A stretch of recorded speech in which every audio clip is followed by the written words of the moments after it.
Hey guys, tonight we're plunging into a world equal parts terrifying and absurd. Medieval Europe, where treating mental illness was about as sophisticated as trying to fix your smartphone with a sledgehammer. Forget therapy and therapy dogs. These folks preferred leeches, and not in a cute way. So before you get all cozy, take a moment to like the video and subscribe, but only if you actually enjoy what I do here. And do let me know in the comments where you're tuning in from. Who knows? We might discover history's equivalent of an early bird special together, and it's always nice to see who's up late contemplating the state of the universe with me. Now, dim the lights, perhaps turn on a calming fan for ambiance and get comfortable. We'll begin with a question. Ever wondered if medieval people actually knew what mental illness was? Or did they just assume that everyone who was sad had a case of the vapours? Did they think that dancing excessively could cure anxiety? Or was that just a fun little side gig for the town crier? What happens when the crazy person is also the village's best juggler? And just how far were they willing to go to avoid getting labelled as mad? Well, congratulations. You've just woken up in the glorious year of 1300, a time when compassion was as rare as a clean tunic, and sanity treatment often involved more torture than tenderness. Picture this: a stone chamber lit by flickering torches, the air thick with the stench of neglect, and, oh yes, the high likelihood of a rat being your only companion. In medieval times, mental health wasn't just about feeling blue. It could land you straight in the local dungeon for reasons as flimsy as thinking you're smarter than the village fool. Just imagine strolling into town, your mind racing with worries about the future, only to be met with accusatory glares from the locals. Why do you look so thoughtful, they might ask. Are you possessed? Because in a world where stress was answered with exorcism, every furrowed brow was a potential witch trial waiting to happen. The defining characteristic of mental health back in the Middle Ages was its splendidly vague connection to morality. If you were caught talking to yourself while chasing after dreams, or even perhaps defending the phrase, "Is this cheese or mould?" you were met with not just concern but full-scale suspicion. There was no therapist's couch to plop down on, no soothing incense to calm your spirit. Instead, it was a quick trip to the church or, heaven forbid, the local tavern, where actual remedies might involve the bark of a pine tree or the hair from an unbaptized baby. Yes, you heard that right. Medieval folk believed baby hair had magical curative properties. Then there were the professionals, aka the local clerics, who had their own diagnostics based on thinly veiled superstition. Consider being called into a dimly lit chapel for a spiritual assessment, where you're seated in front of a pious figure obsessed with the sound of his own voice. "Repent, my child," he might declare, "for the demons of sadness are upon you." You might find yourself clutching your head and groaning as he rattled off a long-winded sermon that somehow covered the moral failures of the local goat herder. Who knew mental illness could come bundled with a side of guilt? For those who actually found themselves diagnosed with a case of bad vibes, treatment could get downright grotesque. A memorable method would be the beloved practice of leech therapy, where someone would take great pleasure in placing blood-sucking leeches on your body, hoping to purge the illness, and likely to remind the townsfolk that you are indeed belonging in the fool's circle. Imagine lying on a table trying to relax while those slimy little buggers munched away, all while pondering the question, is this better than that time I accidentally drank sour goat milk? The irony isn't lost on you. Your depression was hopelessly fed by the absurdity of medieval medicine. In another twist of fate, we can't forget about the concept of madness being equated with divine intervention. What a setup! Picture yourself wandering into the village square, recoiling at the burning smell of herbs when suddenly you realise you're possibly channeling the spirit of a long-dead peasant who thought elsewise. I must be touched by God, you might declare as the villagers gather, not out of admiration, but to make sure they keep the crazy at a safe distance. To make matters worse, if one were truly unfortunate, they could find themselves subjected to a loud and invasive group therapy session, disguised as a public spectacle. Villagers would gather, hairs dripping with gossip, while they watched you perform emotional acrobatics worthy of a soap opera. Somewhere between your explanations of existential dread and thoughts on the unpredictable weather, blubbering villagers may shout suggestions to help. Just pray, dance, eat more turnips. Each suggestion more absurd than the last, and as the sun set, you'd likely find yourself feeling more like a circus act and less like a person seeking genuine help. So here's a thought. Though the pious medieval folk fancied themselves masters of mental wellness, their techniques could hardly be described as therapeutic. If you somehow recovered from your episode and returned to normal life, you likely retreated as a legend unto yourself, a noble champion of sanity who lived to tell the tale of dungeons, leeches and fools. So raise a mug of ale and toast to surviving the madness, because in an era thick with denial, perhaps the best defence against a life of despair was learning to joke about it. Yes, times were rough, and yet people endured, because somehow in their struggle they found the absurd solace that only existed in a world absent of modern comforts. And while today we might reach for a cosy blanket and a streaming service, they were simply trying to not get committed for expressing their complex feelings. What a wild ride. If you thought your anxiety was a nightmare, try being a medieval peasant hearing whispers from the great beyond. When your mind starts to sound like a bad tavern brawl, priests are quick to suggest a little exorcism. What's more invigorating than a good old demon chase? Spoiler alert, it usually ends with you splashing around in holy water, hoping the priest knows his stuff.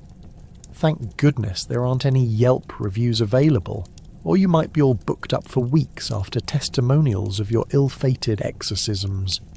Picture yourself in a small thatched roof hut, where every creak could unleash a cacophony of chaos. You're already on edge, your heart racing like a chicken chased by a dog after hearing the persistent whispers of just a little more ale, only to find you didn't even have any. People back then weren't just wrestling with day-to-day anxieties, they were practically co-conspirators with the supernatural. Imagine the vivid illustrations from the minds of medieval peasants as they conjured ghosts, goblins, and that one creepy neighbour who always watches you too intently while doing laundry. Now, here comes Brother Bernard, the local priest with an air of confidence entirely supported by the belief, or lack thereof, insanity. He rolls up, zealously wielding a cross and overflowing with a perfect mix of paranoia and piety. "Fear not, for I shall cast out your demons," he declares, and your response is a mixture of relief and borderline existential dread, like, wait, is that what they call the feeling of hopelessness these days? Off he goes, combining theatrical flair with an odd recipe of herbs that even your mother wouldn't dare to order at a local market. Brother Bernard begins the process, gathering the entire village for the momentous occasion because naturally, everyone should witness your humiliation and therapy session wrapped into one. The choir of onlookers sharing in your misery invokes a sort of communal dread, while you can't help but feel betrayed by a system that thought airing your dirty laundry in public was the right approach. You assume the position as the eye of the storm in a haze of anxiety, literally a focal point of village drama where you're not sure who's more frightened, you or the kittens hiding behind the nearest barrel. Then comes that classic medieval remedy, holy water. Brother Bernard swings it around like he's auditioning for a role in the next grand performance of Godzilla vs. The Exorcist Fast and Holy. He douses you, and the only thing worse than feeling like you're abruptly taking a cold shower in front of this audience is realising you now smell like the neighbourhood church after a long Sunday. Meanwhile, the onlookers summon the courage to maintain absolute seriousness. But behind their pious masks, you catch a glimpse of a prankster grinning, because even he knows this is going to become an epic village tale. As the process unfolds, the priest makes exaggerated gestures and locates the demons within you, all while you're desperately trying to ensure you don't start tripping over your own issues. "I cast you out! Leave this body," he bellows, and you can't help but wonder, is he trying to banish a real demon, or just your laundry list of anxieties? Everyone is captivated, but not quite sure whether to take it seriously or start their own betting pool on the outcome, because who knows, maybe it'll become a thriving side business right next to the baker's shop. By the grand finale, things take a turn when you collapse in laughter, which feels less like divine intervention and more like an unsanctioned intervention between friends. Who would have thought anxiety looked like a horrific reenactment of Shakespeare's lesser-known works? The entire crowd bursts into applause, assuming that's everything they need to secure your sanity, and that awkward moment solidifies a bond between peasants, from laughter and shared insanity to the collective relief of, "At least it wasn't me this time."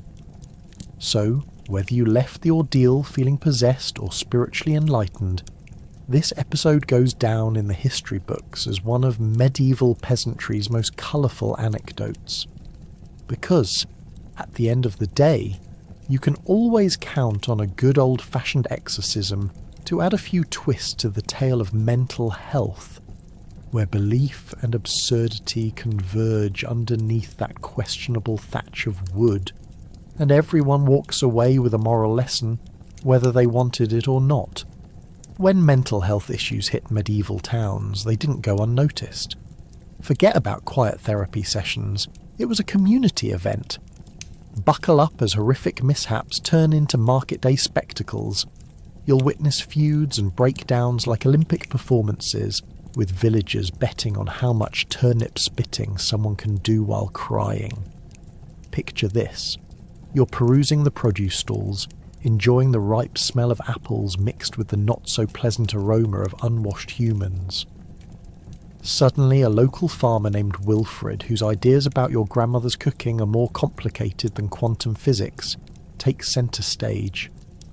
Wilfred has gone off the deep end, shouting about how the last cabbage he bought is a spy from a neighbouring village sent to undermine his potato empire. As townsfolk gather, you find yourself in the front row of a drama more intense than a tragedy by Shakespeare. With his eyes bulging and hair sticking up like hay, he brandishes the cabbage in one hand and demands to know why everyone else isn't concocting similar conspiracies. It's like watching a live-action version of a soap opera, complete with a boisterous commentary of those ready to cash in on the excitement.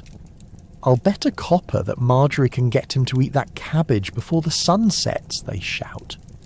Who knew Market Day could turn into a betting extravaganza on crises of the mind? As the crowd surges, someone attempts to grab Wilfred's arm and usher him away from the vegetable stand, where he's begun to hurl tomatoes like a medieval catapult. Unfortunately, the entire market soon devolves into a raucous display of chaos. Hordes of peasants start pelting each other with squishy produce. After all, an egg is much less messy than a potato, and who wouldn't want to try their hand at making an omelette from the comfort of the crowd? You feel a very firm hit on the back of your head, and you instinctively duck, a quick save from an airborne cabbage destined for the soup pot of doom. But wait, it doesn't end there. In the heat of the melee, Lady Agatha, true to her moniker as the local gossip, asserts that Wilfred's tomatoes are enchanted. Suddenly, people aren't only interested in the produce being flung around like confetti, they're now betting how long it will take for someone to accuse Wilfred of wizardry. For medieval townsfolk, calling someone a witch was a sport as much as throwing vegetables. "I'd give anything to see him tried in the stocks by candlelight," she declares loudly, ushering a chorus of raucous laughter. The local blacksmith, usually more accustomed to swinging a hammer than a smartphone, takes it upon himself to moderate a makeshift trial on the spot. Picture a crazed jury of townsfolk, each convinced they're qualified to weigh in on Wilfrid's mental stability, some insisting he must be punished by being forced to eat his own cabbages. Let's see how your conspiracy holds up inside your belly, chortles one excited patron. Ah, the beauty of medieval mental health treatment. It is both humorous and horrifying. Among the chaos, Wilfrid's breakdown is now not just a personal dilemma, it's become an art form being acted out in real time. You can't help but hold your side as you witness Agatha pretend to be the judge, while also doling out free unsolicited advice to anyone willing to listen or stand too close. Perhaps some chamomile tea, maybe even a good night's sleep, would be in order, she quips. But everyone knows she's just a gossip who thinks chamomile is a rogue herb used in voodoo dances. As the day winds down, the villagers at least have their spirits lifted by this amusing catastrophe. They return to their homes, recounting tales of the heroic tomato-throwing event and the theatrics of Wilfrid, each of them adding their own embellishments, because of course, the truth is often far less entertaining than the outrageous upgrades it receives in storytelling. So, when you think of mental health care in medieval times, remember this: nobody left uninspired.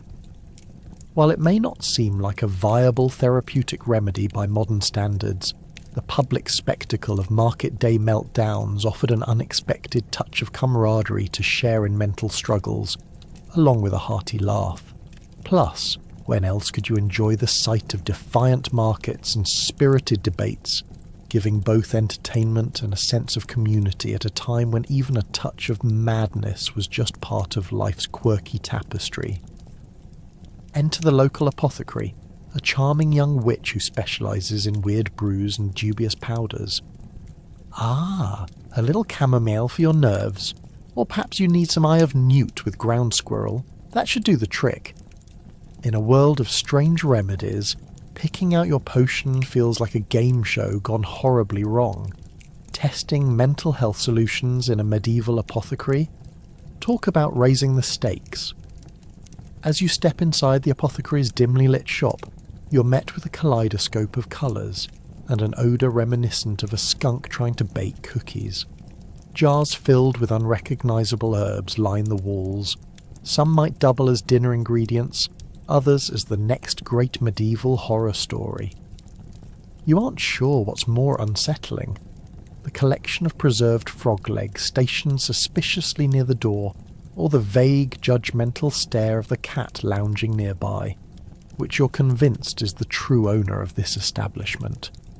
You cautiously wander through the labyrinth of natural wonders, hoping that whatever enchantment you decide upon will grant you the mental clarity of Shakespeare instead of the madness of King Lear.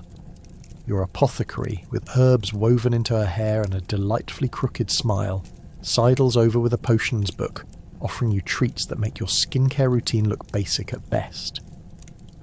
Let's see. Lack of motivation. I've got pulverised batwing for that. A sprinkle of grave dirt and you'll be chirping like a sparrow. Before you can process this lethal cocktail, she winks conspiratorially and adds, "But only if you're working on your Shakespearean tragedy. Otherwise, I recommend the gormless goat's tongue instead. More effective with that morning pottage." You squint at her, unsure if she's referencing a different language, or simply deep into her own comedic routine. After all, who knew you could consult an apothecary for mental health advice that required a doctorate in cryptozoology? Just as you begin to reevaluate your choice of therapy, the apothecary leans in with a whisper.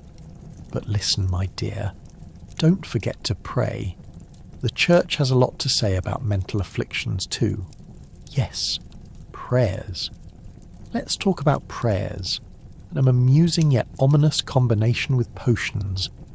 Back in the day, people believed that emotional turmoil came from a soul that had inadvertently ticked off a saint or, worse yet, a cranky demon. So, along with your potion, you'd receive a prayer that could sound like a lengthy monologue written in a Shakespearean verse, intended to scare off malevolent forces while simultaneously confusing the heck out of you. You might find yourself standing in front of a choir of bewildered villagers, chanting stars and moons to rid yourself of that pesky existential dread. Nothing says, "I'm managing my mental health," like a public display of medieval devotion. Feeling a bit lost in this apothecary jungle, you soon realise you've unleashed an unfortunate faux pas. The apothecary nods knowingly and rummages through a clutter of intriguing paraphernalia, pulling out what seems to be an enchanted Grim Reaper cutout marked "Caution may cause nightmares."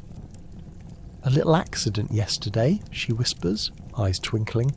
"Don't worry. It works wonders on earthly anxiety, or causes new ones. You'll either find peace or be stalked by the embodiment of your fears. Win-win."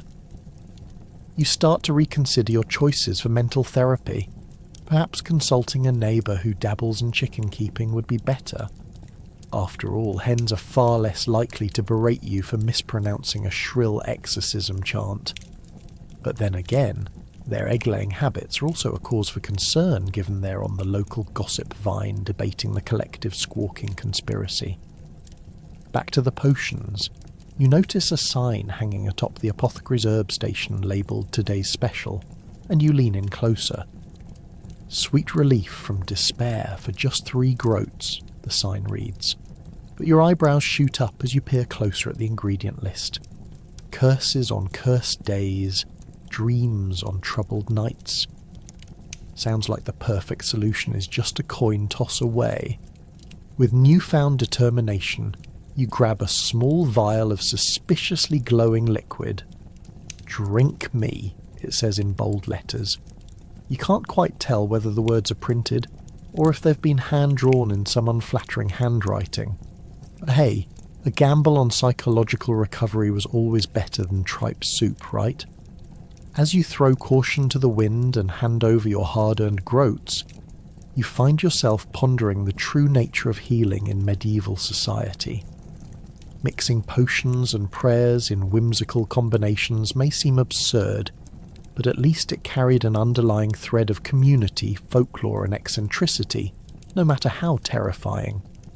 And thus, you leave the apothecary a little lighter in coin, and 1 potion heavier on your soul, ready to share these wild tales of medicating madness with all your friends as they come knocking on your door for their own quirk-filled adventures. Have you ever considered casting a charm to banish bad thoughts? Well, the Middle Ages took it to a whole different level of cringeworthy.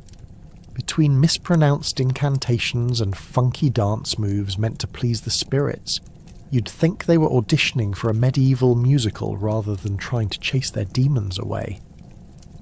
Imagine a group of people, dressed in rags that haven't seen water since the last ice age, gathered in a dimly lit hall, attempting to unleash the powers of the universe, armed solely with a dubious concoction of goat hair and pixie dust. Spoiler alert, it rarely worked. First up, the Dance of the Hopeless. Picture a rumpled peasant named Hubert staggering around the fire, trying to imitate the graceful movements of a deer, but more closely resembling a 3-legged frog on a hot skillet.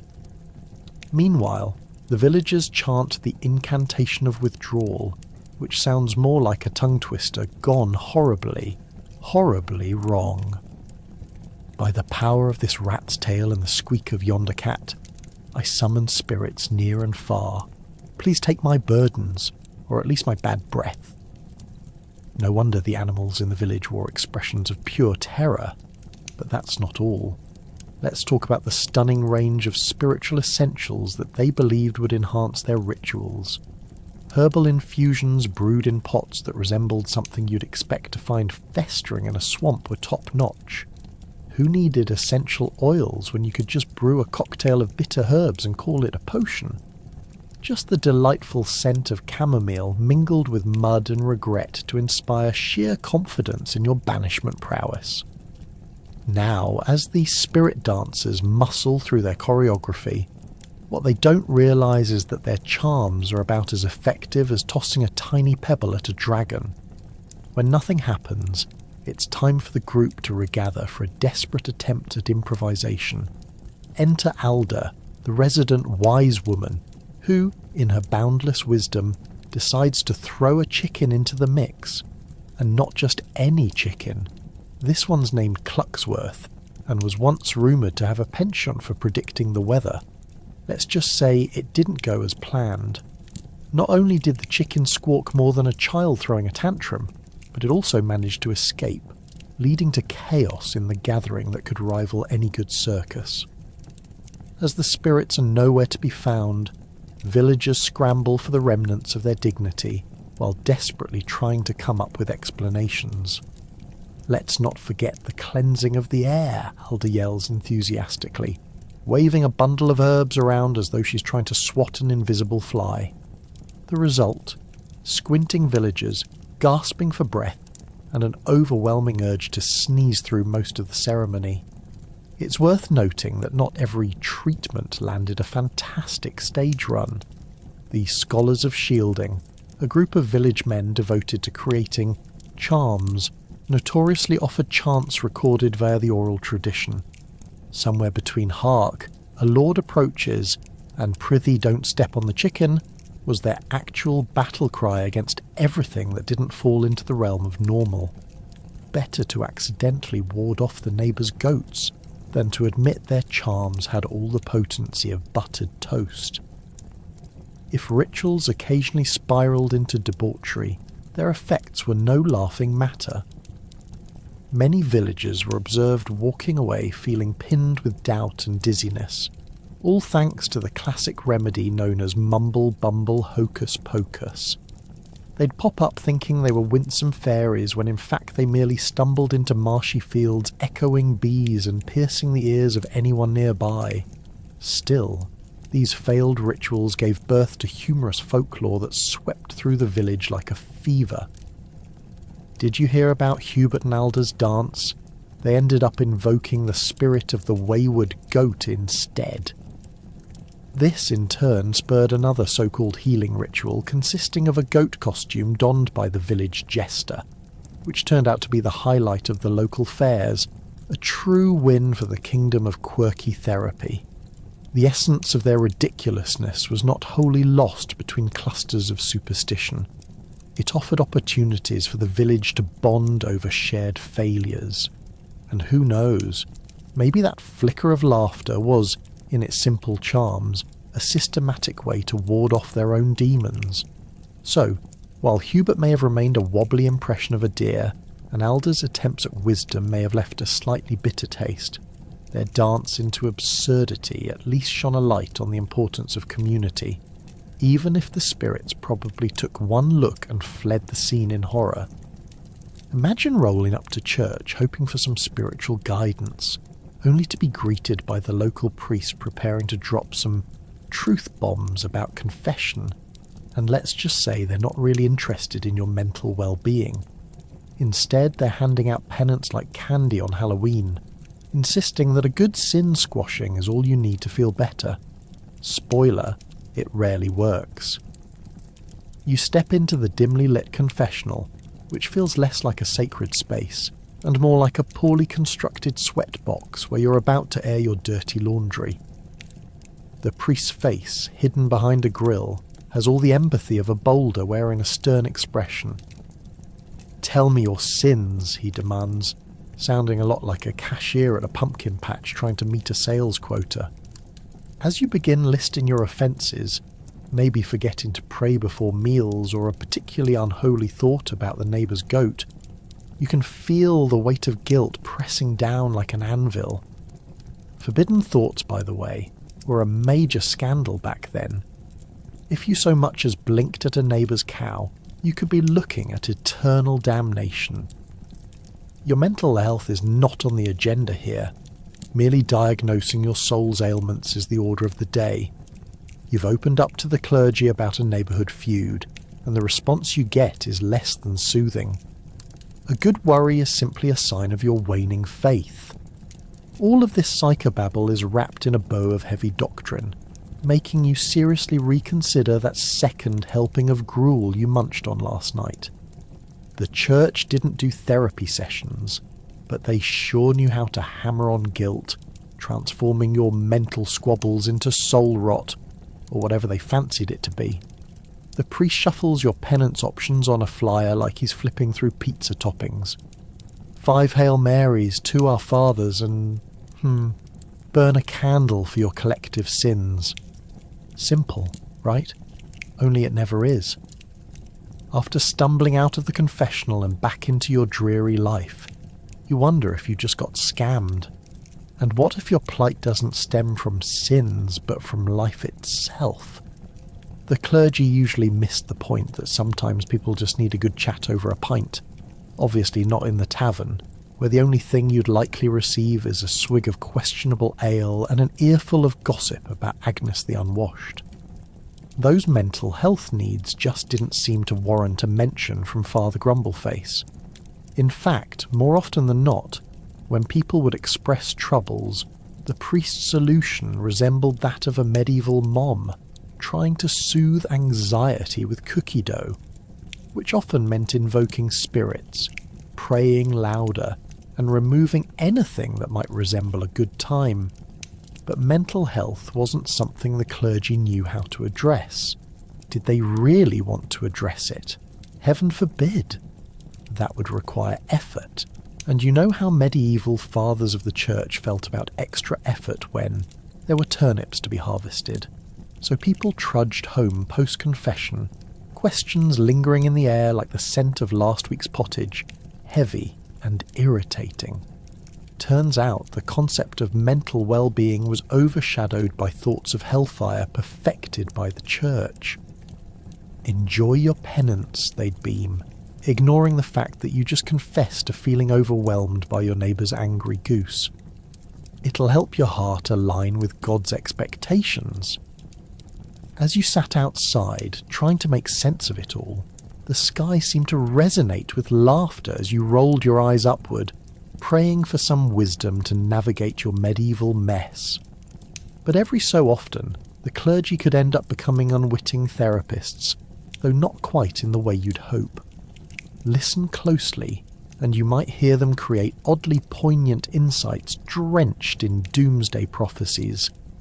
While attempting to shove notions of damnation down your throat, they sometimes offered wisdom so convoluted, you actually left feeling mildly better. It was like being told you'll face a dragon just in time to realise the knight had misplaced his GPS. Ultimately, the role of the clergy was a two-headed coin. Whilst presenting serious discussions concerning one's soul, they simultaneously ignored the tick-tock of mental health. So, as you consider that lovely loaf of bread you neglectfully devoured last week, remember, in a world swirling with fears of punishment, the priests may not have been the answer you needed for comfort or clarity, but they surely carved space for absurdity amid the earnest dread of everyday life. Just promise to leave the Gallic curses at home next time you take a seat in the pews. They tend to turn even the most stoic priests into giggling wrecks. Are you feeling a little down? Why not a session with a lovely leech? Bloodletting was considered a cutting-edge treatment for any and all ailments, including the too cool for school melancholia. Who needs therapy when you can have a leech feasting on your arm while you pretend not to gauge the damage in horror? That's right. The medieval mindset embraced the notion that a good old purge of blood might just lift your spirits, instead of leaving you feeling like you've just run a marathon without any breathing breaks. Imagine this. You're plopped down on a rickety bench while an eager healer hovers nearby, armed and ready with a jar of squirming leeches. Excited? Probably not. They might look cuter than they are, but let me assure you they've got an appetite that rivals even the hungriest of medieval peasants. Plus the sight of them slithering about in that jar might just make you reconsider your life choices. Oh sure, what better way to rejuvenate than by allowing these slimy little fiends to suck my lifeblood? Meanwhile the healer is explaining with delight that draining just a bit of your humours, those mystical bodily fluids thought to regulate health, could restore that ubiquitous medieval balance, and possibly even lift your foggy mood. So there you sit, heart pounding and hoping for the best, as the leeches are delicately applied to your skin, leaving you wondering if today is the day you bid farewell to your sanity. And what's the alternative? Embrace your melancholia like a patient in desperate need of a cry and perhaps a good soak in the muddy village pond? No thanks, you think. After all, you'd prefer a blood-sucking creature over staring at a cow for company. The thing is, bloodletting was believed to solve a myriad of troubles: sickness, bad breath, headaches, and even dim outlooks on life. Armed with little more than ancient wisdom and questionable science, physicians would declare bloodletting the cure-all. Imagine their glee! Feeling blue? Let's let some of that blood out. It was almost as if they were applying the same logic behind getting a haircut. You feel weighed down by your long locks. Snip, snip, now you feel free. Except this was more like, oh, your blood's a little thick. Here, let's take a pint. Who wouldn't want to walk around with an arm bandaged like a battle-worn soldier's, nursing the itch of new bites while trying feebly to justify why this perfectly absurd practice could somehow lead you to enlightenment? Once the leeches had attached themselves like enthusiastic little parasites, you'd be left sitting and contemplating life. The only good news? The little critters would do the hard work of dragging your spirits down with them, creating little puddles of hope in the process. Or, a potential infection that would send you straight back to the healer for more remedies. Ah, the irony.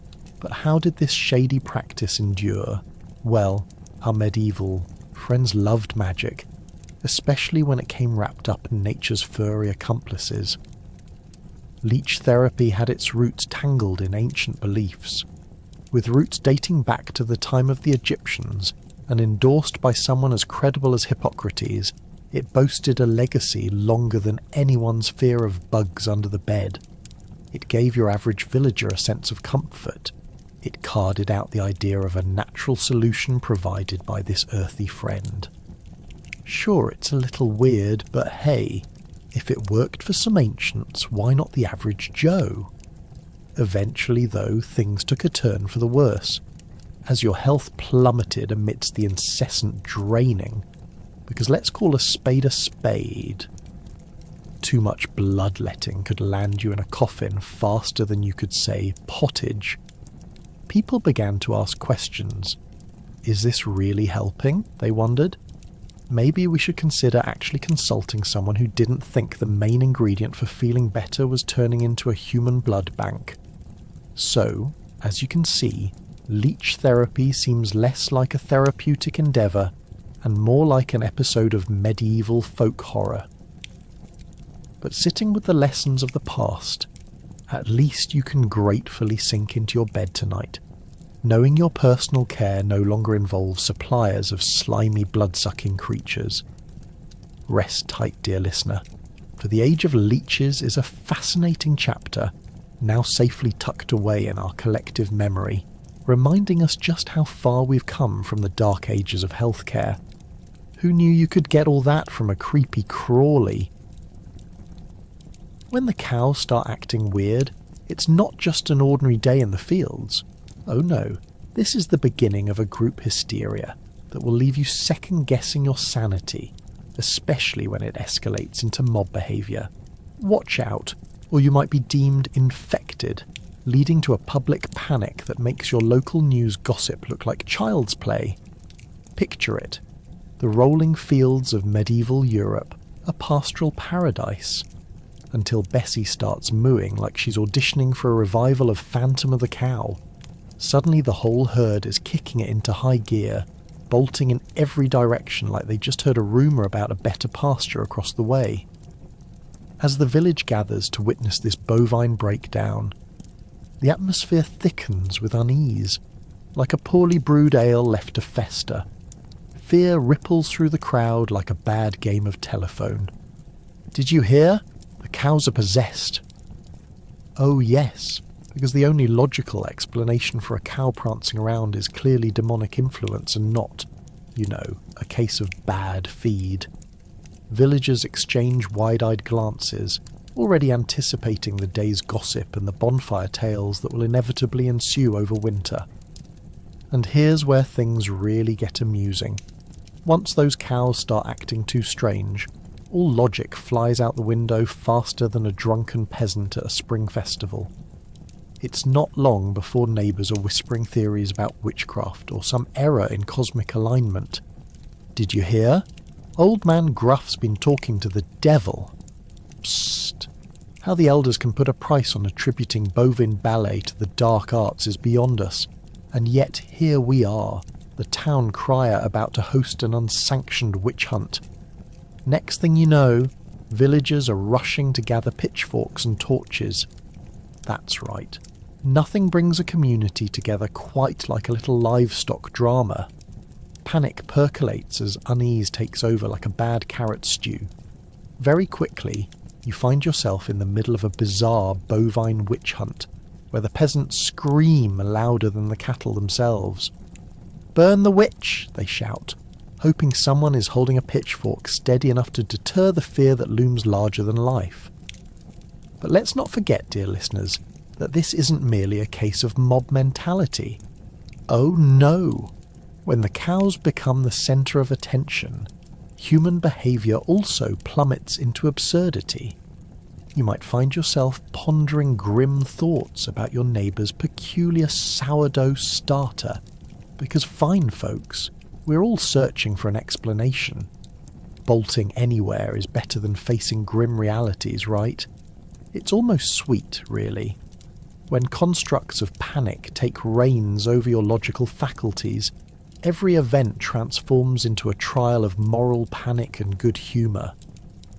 As the hysteria mounts, townsfolk start noticing even the innocuous reflect on their neighbours, giving rise to a classic medieval conspiracy. Look at Griselda. Her milk's been curdled too. Much this week. She's surely a sorceress. Imagine the drama. Folks even abandon their chores mid-hoe and mid-sow, opting instead to delve deep into discussions about the possibility of an evil cow epidemic. Because when in doubt, the answer is always a witch. Except now, instead of a cow running away, it's you and your sanity trotting off right out the nearest window. But let's analyse the herd for a moment. Who really ends up to blame when this madness ensues?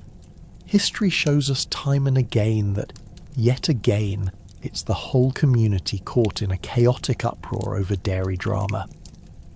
As people frenzy over irrational fears, someone suggests a good old-fashioned resolution. Let's see if that troublesome Bessie can prophesy the weather. By the end of this tumultuous afternoon, a simple fallacy has become an event that unites your village over shared panic, irrational beliefs, small-town gossip, and, of course, delightful recipes for chaos. But as darkness approaches, so too does a wave of fatigue from the evening's fun. With torches dimming and pitchforks lowered, the town begins to realise that their madcap hysteria couldn't tie together cows and sorcery in a neat ribbon of sanity. So at the end of the day, once the cows are corralled back to their rightful pens and the gossip subsides into the cool night air, everyone starts to return to their homes. You might wonder if this entire experience was just an elaborate fever dream punctuated by a curious cow's calamitous wiggle. One thing's for sure, if you ever find yourself milling about a medieval village and see those cows acting up, remember, you might just end up questioning your life choices while grasping onto something resembling sanity. Let that be a lesson. When cows start to lose their marbles, it's less about mental breakdowns and more about the shared communal joy of creating a good story to tell in the candles of winter. So, sleep tight tonight, dear friends. Everyone needs a village idiot, a designated individual whose misadventures and hilarious antics make you feel a bit better about your own life choices. But in medieval society, the roles run a bit deeper. being chosen usually meant something for the community's collective mental health, although sometimes at the expense of a few embarrassing encounters. You see, a village idiot wasn't just the person who tripped over every stone in the road or mistakenly called the blacksmith ugly while asking for a new horseshoe. No, they were the wild cards, the comic relief that folks needed just to cope with the dire realities of serfdom, sickness, and that constant nagging fear of being burned at the stake for even the slightest dietary indiscretion. Imagine waking up in a dank, straw-strewn hovel with a headache that feels like a marching band is rehearsing in your skull. Then you stumble outside only to see Merrick, the village idiot, making a fool of himself yet again. Perhaps he's attempting to woo local women by awkwardly dancing around a goat.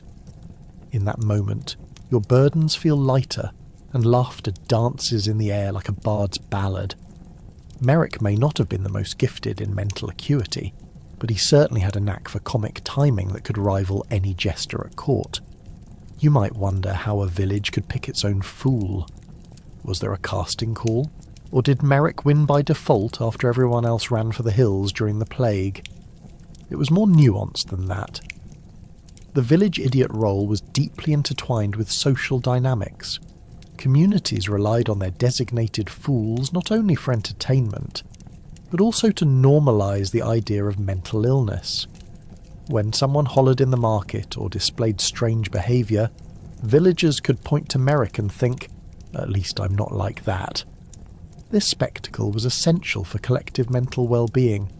After all, sharing a chuckle over Merrick's antics was far better than contemplating the ever-looming spectre of the Black Death. But let's pause for a moment. Where did this concept come from? Medieval society faced many tribulations, making the whimsical nature of a village idiot more than just a light-hearted joke. During long, harsh winters with little food, laughter became a crucial coping mechanism. Merrick provided a source of joy, primary and rudimentary, showing that even in the depths of despair, humour could thrive. Medieval folks knew they needed to laugh to survive, and who better to facilitate that laughter than a local oddball like Merrick? Of course, our friend Merrick had his share of mishaps. Picture this. He attempts to narrate a dramatic retelling of King Arthur's exploits, but somehow ends up mixing up Excalibur with an old garden spade. And then Arthur, with his uncanny strength, rooted the spade into the ground, making it the most powerful vegetable. While this left the crowd doubled over in laughter, it also showcased a profound truth about life. Sometimes we all get lost in translation, and that right there is the secret to surviving medieval society. But what happens when Merrick misplaces his comedy crown? What if, on a particularly unfortunate day, he accidentally offends the local lord? With a mouth that often acted faster than his brain, it wasn't long before Merrick found himself in a precarious pickle, perhaps being dragged off to face the local magistrate. Hauling in Merrick usually resulted in a dramatic courtroom scene filled with gasps, snorts and giggles from spectators, reminding everyone why the village needed a fool in the first place, to remind them, albeit through exaggerated circumstances, that life didn't always need to be taken so seriously. As the medieval populace navigated the difficulties of life, famine, disease and questionable hygiene, having a village idiot was far more than just comic relief. It was a survival strategy. Merrick embodied resilience through laughter, even if he occasionally tripped over his own feet. Those gales of laughter spun from Merrick's antics didn't just tickle the funny bone. They became the glue that held communal bonds together in a world ready to unravel at any moment. So, next time you find yourself feeling blue, remember our beloved village idiot, soaring through life's absurdities on a stage made from straw and laughter. Just like Merrick, we might all need a touch of the silly to keep our sanity while we navigate our own struggles. or at the very least inspiration to create our own light-hearted antics along the way, even if it results in a little messy laughter, it's a far better fate than being burned at the stake. In an age where humour was as necessary as food, jesters and fools ruled the roost. They brought their quirky antics and witticisms to court and taverns, all while keeping a watchful eye on mental health through laughter.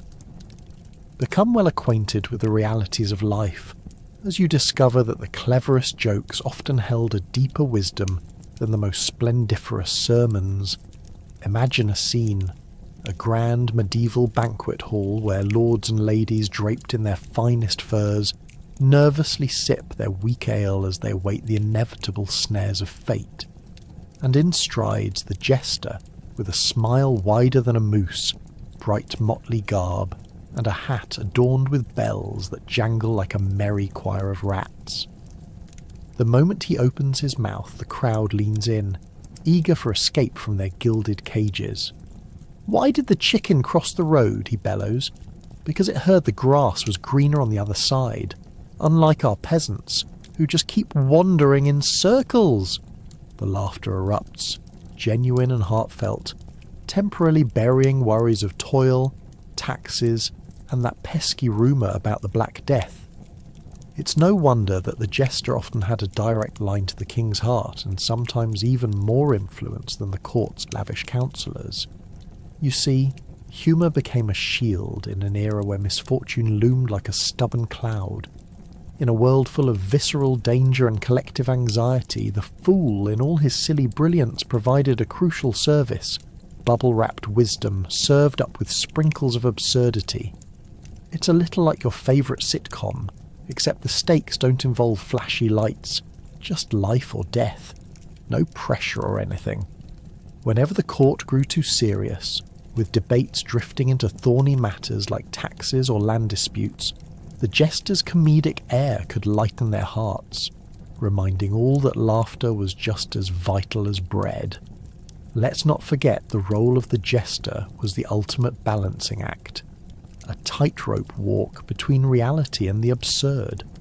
After all, they could poke fun at the king, mercilessly masquerading his fumbles, while the same king stayed safe in his royal haven.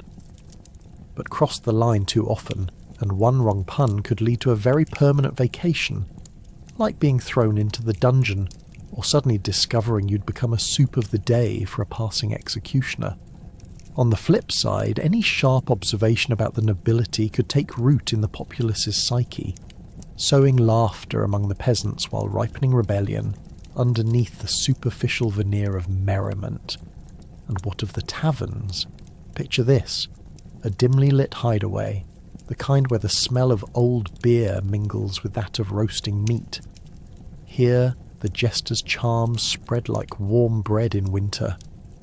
In the smoky corners, weary labourers enjoyed their meagre meals and shared their woes. But a tall, gangly fool bouncing in with a quip about the latest village gossip could change it all. A member of the clergy and a pig walk into a bar. The pig walks out smelling better. Each punchline was more than just humour. It was an unorthodox therapy session, a safe harbour from the harsh winds of their toiling lives. In reality, jesters held a mirror to society, reflecting its absurdity back. Their wit was often a vehicle for criticism, cloaked in laughter. They understood the delicate balance of providing humour while making a statement, poking fun at the social order without drawing the ire of powerful lords, an impressive feat indeed. A fool might ask the audience, what has two teeth and is still a better conversationalist than the neighbour's goat, and immediately shift gears to make a point about the unjust taxation on lower classes, all while keeping the crowd howling with delight. Ultimately, these merrymakers showcased a rare glimpse into the realities of medieval existence, proving that in an age when a single misstep could lead to peril, laughter became a vehement form of survival. So next time you find yourself chuckling at something oddly ridiculous, consider it a tribute to the legacies of jesters who understood the power of mirth. They remind us that wit and wisdom can be two sides of the same coin, capable of cloaking harsh truths in the guise of laughter, making light of life's absurdities, even during the most tumultuous times. After all, a fool's laughter might just be the very medicine we need for the soul, especially when the world feels a tad too heavy to bear. Forget pharmacies. Welcome to the medieval greenhouse, an aromatic labyrinth of twigs, leaves, and questionable plants committed to healing your woes. Get ready for a wild ride through the horticultural sciences as we uncover the eerie powers of herbs, all while contemplating how much of that wildflower concoction is actually doing anything, or just adding flavour to your madness. In this luscious world bursting with greenery, you're bound to stumble upon a few bizarre practices. The local herbalist, often a charming or possibly unhinged figure, usually sets up shop in a surprisingly picturesque hovel, adorned with vines that might just be plotting world domination. As you inhale the overpowering scent of dried sage and mouldy parchment scrolling through the window, you can't help but wonder what exactly is being promised through these potions. Gentlefolk, your vigour will return with just one sip of this, guaranteed to cure the gloom, the herbalist might declare, proudly gesturing toward a bubbling cauldron resembling something straight out of a horror tale. But hold your horses. You'll need a touch of skepticism before diving into brew tea. Let's face it, catching life lessons from the village herbalist might not be the best idea.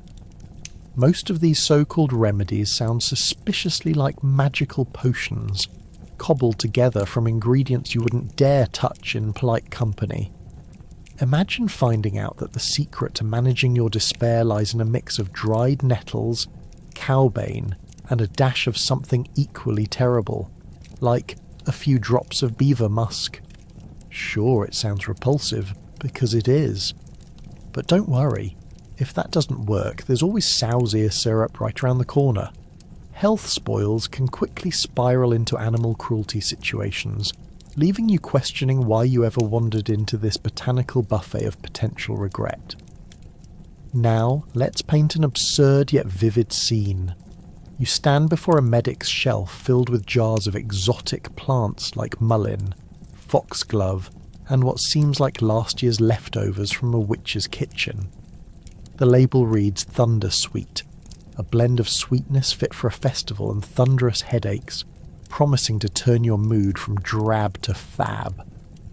But in reality, one whiff is likely to raise more eyebrows than a lion at a sheep convention. Yet peasants would flock to such remedies, in desperate search of the cure for their ills, praying that the herbalist's eccentricity wasn't the initial cause of their madness. What's particularly fascinating about herbal healing practices is this perfect blend of experimentation and desperation. You might find your neighbour peering suspiciously at a concoction while holding his breath, praying that it doesn't end up performing a violent exorcism on his gut. Surely he recalls last season's trauma of him ending up squatting outside as others giggled over his unfortunate healing mishap. Even the notion of self-governing a particular ailment by simply collecting herbs in the woods seems slightly hilarious, with one eye on the foliage and the other on avoiding an Englishman on horseback who was famously known for hogging all the good plants. Here, every herb is labelled with a shelf life that's probably shorter than your chance of survival if you make the wrong mistake. But hey, let's try adding some goldenrod for size just in case luck is on our side. However, it's utterly fascinating how some remedies, while dubious at best, did have a grain of scientific plausibility, as medieval herbalists began to understand how natural remedies could soothe what ailed them, even if their methods were occasionally a mix of sheer nonsense. They cleverly harnessed the power of nature, sometimes yielding borderline success through trial and error, which is like betting your new boots on the local tavern dice game. These herbalists relied on a combination of knowledge passed down through generations, intuition, and a touch of good old medieval superstition. This plant blooms only under the light of a waning gibbous moon, so it must be a magical cure, they'd proclaim, expertly convincing villagers that the mystical was just a few herbs away. It's a wonder of nature that some of these peculiar findings echo in today's herbal medicine practices, even if we like to think that we've edged out the sodden craziness of medieval life. So, as you survey the medieval herbal wonderland filled with scents and bizarre plants, it might take everything in you not to burst out laughing, or run screaming at the proposition that any of it could possibly work.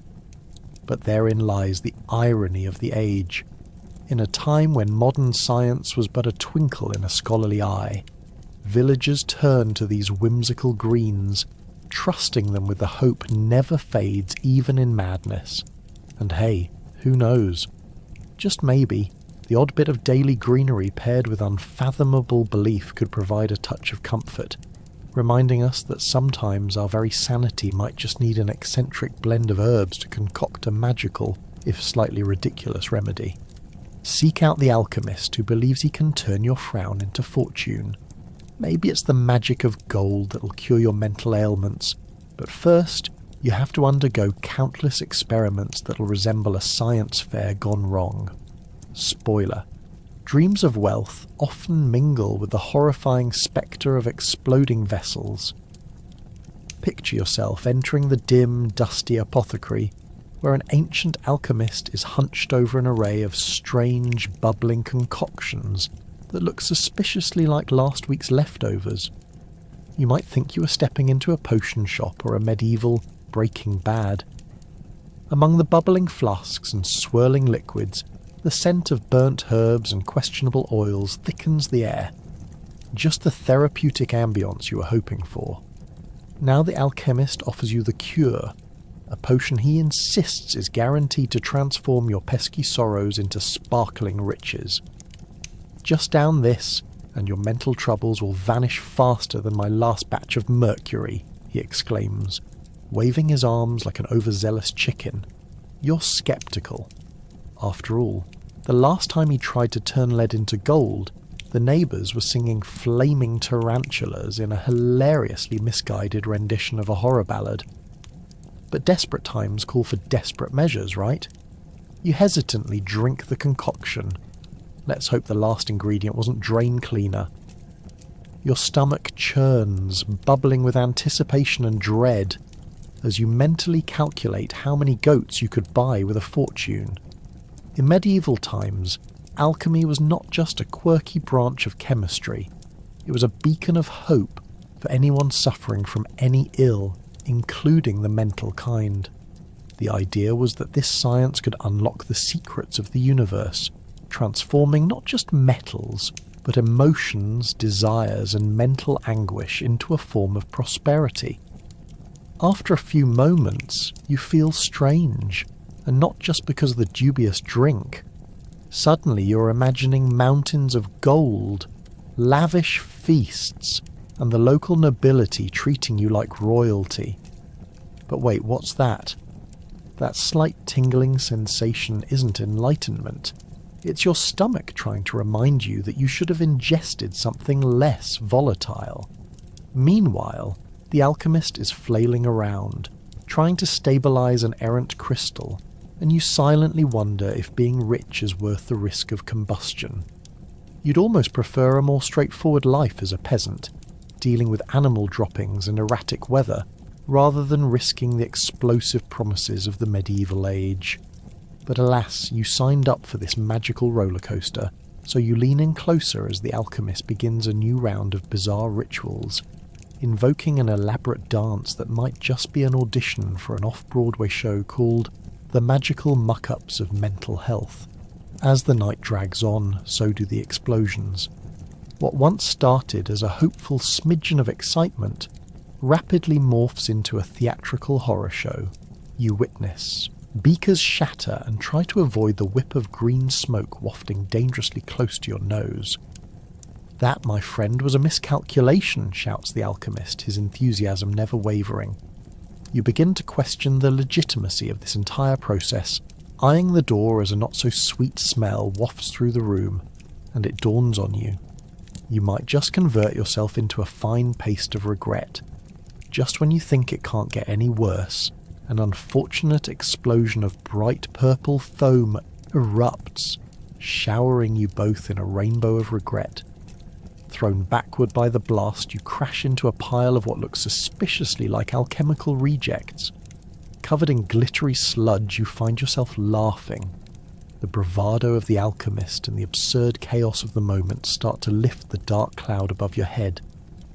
Maybe, just maybe, there is something therapeutic in chaos. If nothing else, the hearty laugh makes it all worth it. Eventually you stagger back into the light of day, your pockets now a little emptier, and your mind a bit clearer. Thank the medieval heavens for laughter and a good dose of insanity. Perhaps true healing isn't about turning frowns into fortunes, but about embracing absurdity in all its messy glory. You might even conclude that madness is a curious sort of catalyst for creativity. After all, that alchemist was onto something, just maybe not the gold part. As you head home, now fully aware that not everything that glitters is gold, you'll carry the memory of chaotic alchemists and explode your way toward the light at the end of the tunnel, where perhaps, just maybe, laughter is the best medicine yet. From Aristotle to Socrates, great minds spark fiery discussions right under the finest thatched roofs. When hot debates swing wildly out of control, things get amusingly high-strung. Embark on an intellectual quest for answers, but be prepared for absurdity as they try to rationalize everything, from existential dread to everything your mother ever told you about being sensible. Picture this: a dimly lit tavern where an unqualified assortment of wine-soaked villagers gathers, with the villagers self-declared intellectuals attempting to lay down the law of philosophy. The air is thick with the scent of sour ale, poorly fed sweat, and just a hint of last week's questionable goat stew. Delicious. As you settle in, you might overhear the debate between two philosophers, one convinced that the essence of reality is a disturbing spurt of chaos, the other adamant that joy can be found in contemplating the meaning of life, provided you don't trip over a goat mid-sentence.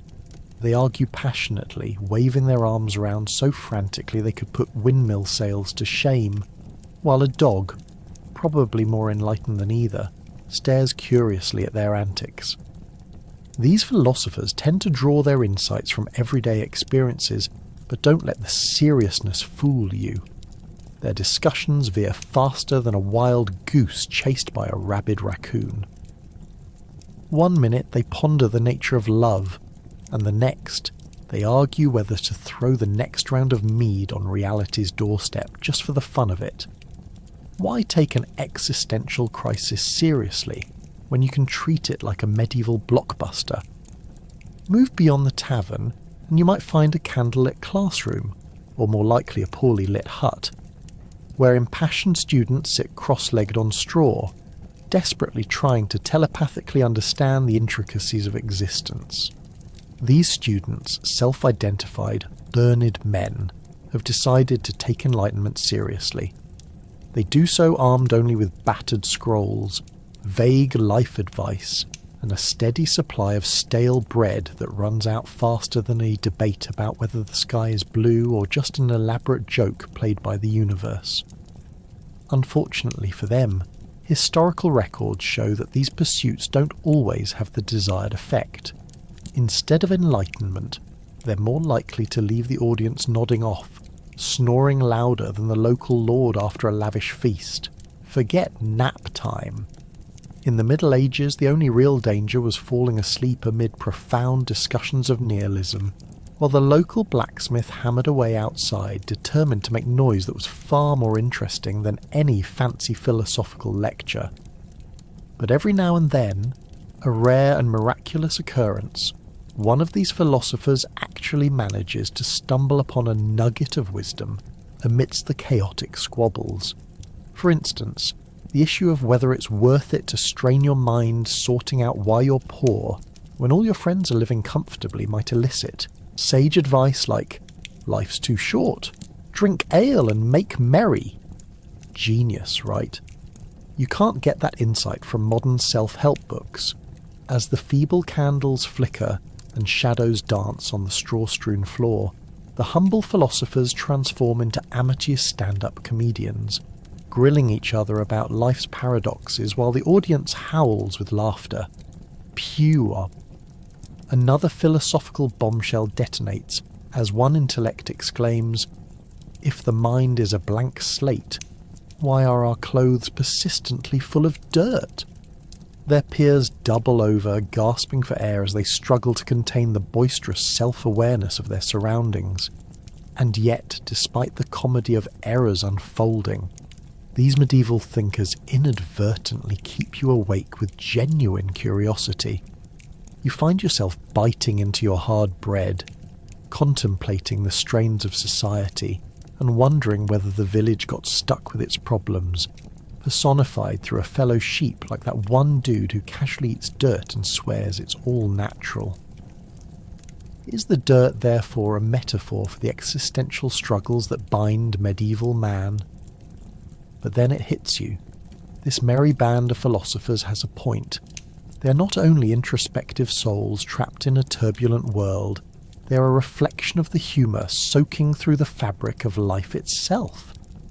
From goat-stealing neighbours to existential quandaries, they serve as the perfect reminder that hidden beneath the layers of absurdity is a depth that makes even the darkest thoughts worth pondering over a pint of sour ale. So the next time you find yourself caught in the whirlwind of life, remember that sometimes the journey through enlightenment might just lead you to a laugh, a meandering thought, or at the very least, a good bottle of mediocre wine shared with friends. Because in the grand tapestry of the medieval era, clarity might be hard to find, but a witty quip, that's as good as gold. Ever felt like your therapist was too intense? Medieval practitioners had a rather extreme take on that notion, with methods that range from harmlessly bizarre to downright terrifying. Join the thrilling escapades of where lying on the torture rack feels like an unfortunately literal interpretation of getting to the bottom of things.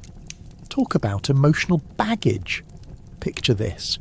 You walk into a medieval therapist's office, if only you could call it that, with the hope of relieving your anxiety. Instead of a cushy chair, you find yourself facing a contraption that looks more like a device for a horror movie than a haven for healing.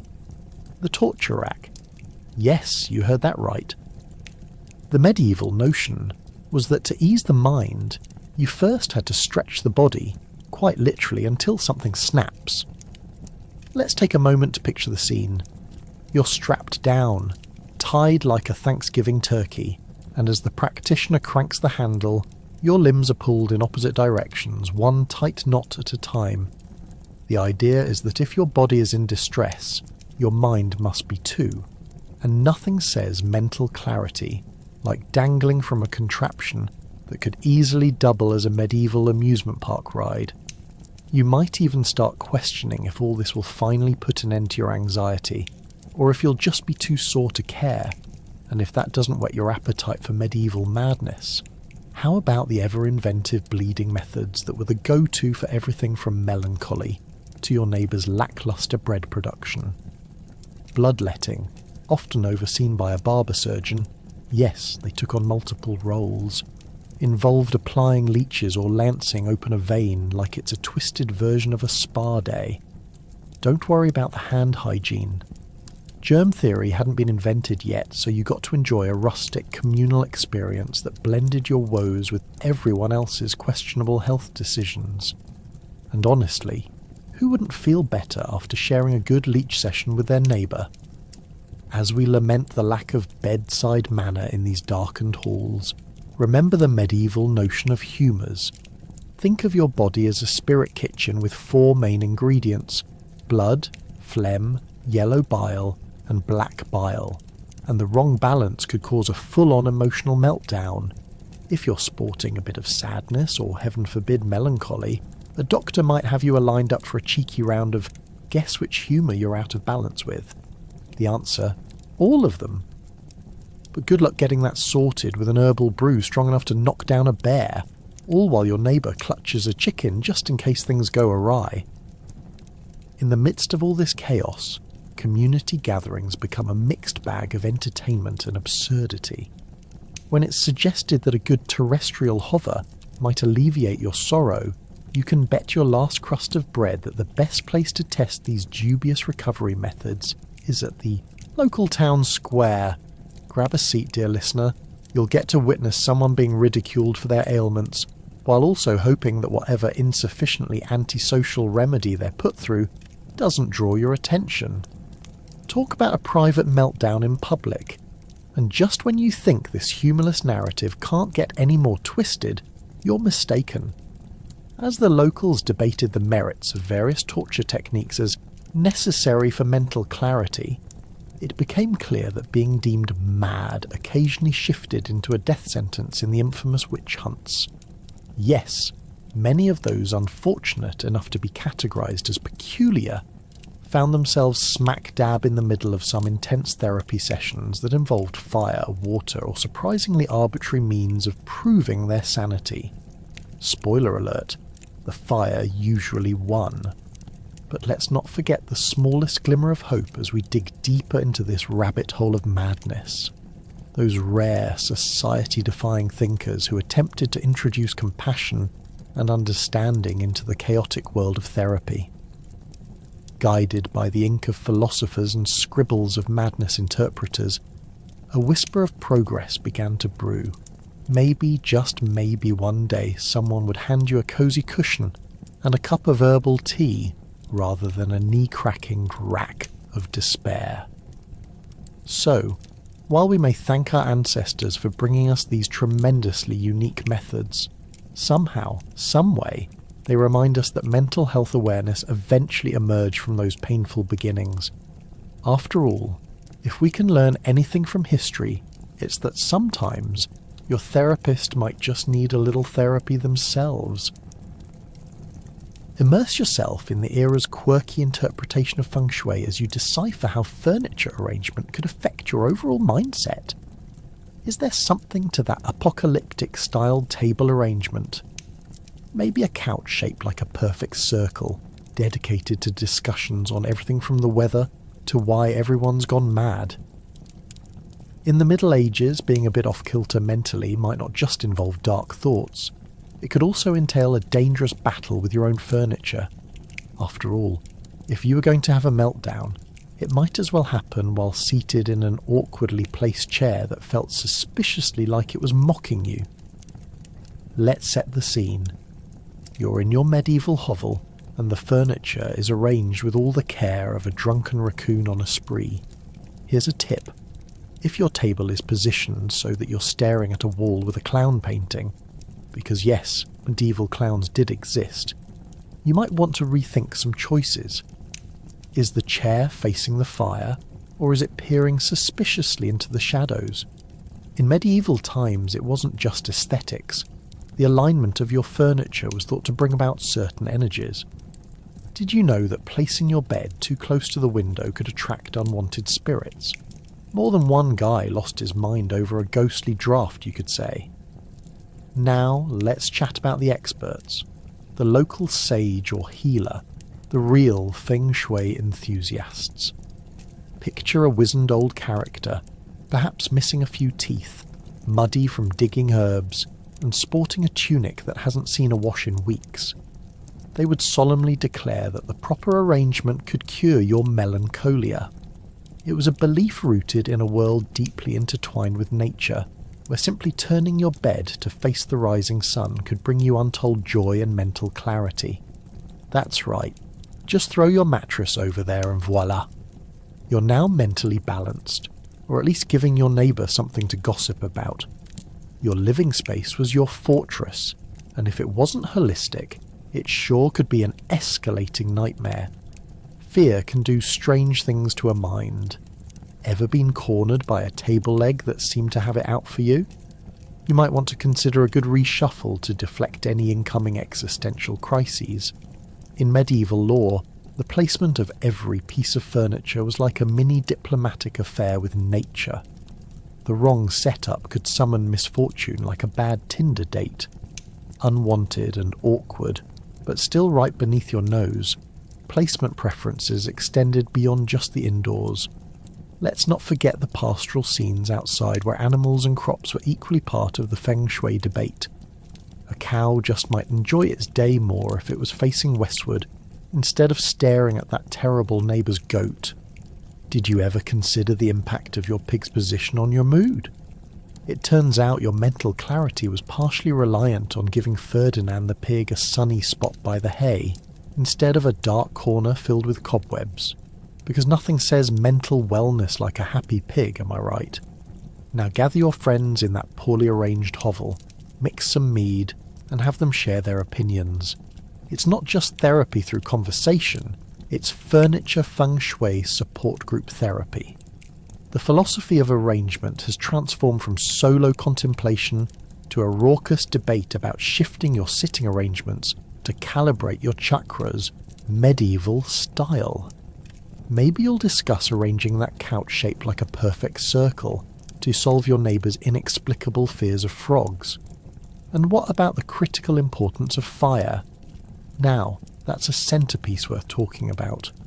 The hearth was the emotional core where feelings were raw and rekindled. If the fire didn't dance right, how could you expect anyone to feel truly relaxed? To heal those tender minds, the flames had to crackle harmoniously, not sputter like a confused bard on his last leg. Want a tip? If the flames are flickering left but your chairs are nudged too far right, you might find tensions rising higher than a castle keep. To sum it up, arranging furniture in the Middle Ages was like a puzzle where the pieces had to fit just right to avoid madness. The sages of old would rearrange your home while you tried to dodge the spirits. Just think about it.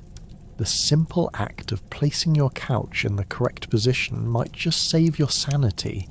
One awkward murmur about, "Why do I keep hearing voices?" at a time. So next time you're pondering your life choices, remember that your chair might be a culprit in the chaos of your mind. A medieval soul would say, "Just shift that furniture, my friend. Your mental clarity is too important to ignore." Drawing upon fun folklore and herbs, the traditional healer brings remedies that sometimes border on the ludicrous, like augury through the family goat. Yes, the knowledge was handed down through generations, but sometimes the line between belief and nonsense feels blurry enough that you start questioning why you ever believed in the power of nature. Picture this. You're standing in a quaint little hut where the air is thick with the scents of herbs that haven't been fresh since last planting season. The healer, adorned in a patchwork of colourful fabrics, has bound her hair with twigs as she prepares to save you from your woes. "What's your ailment?" she asks, eyes sparkling with a promise of questionable sanity.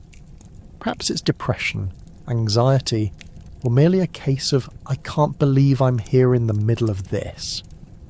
With a serious nod, she pours a concoction that looks suspiciously similar to yesterday's stew into a well-worn cup. Now, as you stare into the murky liquid, you start to wonder, is this made from actual herbs, or did she just wrangle some questionable leftovers from a local tavern? One sip later, and the taste is like a blend of swamp and despair, perfect.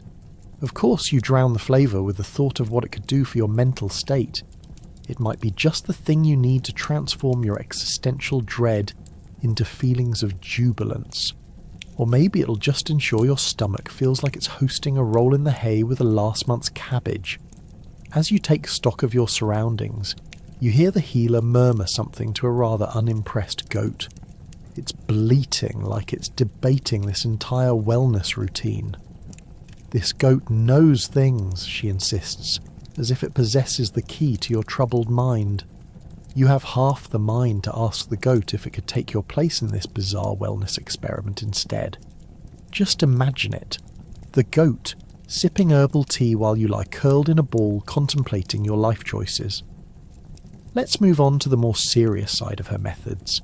If you're lucky, you might get some of those trustworthy herbal remedies. The healer rummages through her shelves, producing jars that look less like medicine and more like the result of a failed science experiment. Behold the reviving elixir, which turns out to be ground willow bark mixed with a pinch of rabbit's foot. The tagline might as well read, "Guaranteed to boost your spirits unless you end up needing a trip to the bathroom after." You can only guess how many distressed villagers have tried to sing praises to the heavens while running for the sandy privy out back. Every remedy has a story, and if you have the patience, you'll get the epic saga of how this herb worked wonders for Old Man Jenkins after he lost his goat. Whether that's a metaphorical or actual goats lost along the way is up for debate.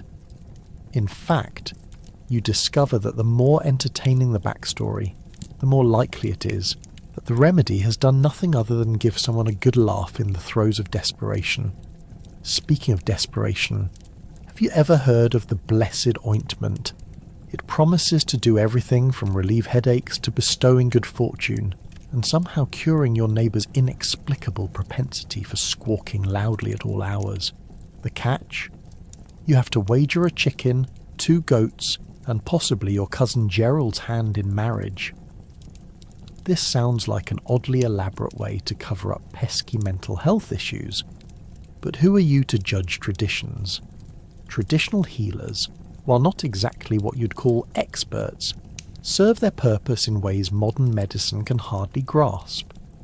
When you're knee-deep in medieval malaise, who wouldn't prefer a raucous tale of a heroic knight who fought a dragon to cure a headache instead of merely swallowing a few willow bark capsules, or actually talking about your feelings?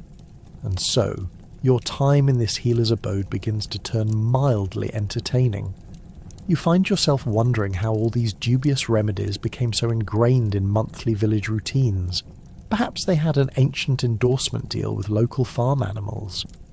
The giggles continue to bubble as you try to hold back your laughter, while pondering why you thought soil-covered roots would actually cure a broken heart. Or if that's still better than going to see the village priest about your problems. In the end, whether it's through herbs, humour, or a goat that may or may not have insider information, the traditional healer stands as a testament to a time when mental health was about more than pills. It was about community, hilarity, and finding the comforting absurdity of life among the madness.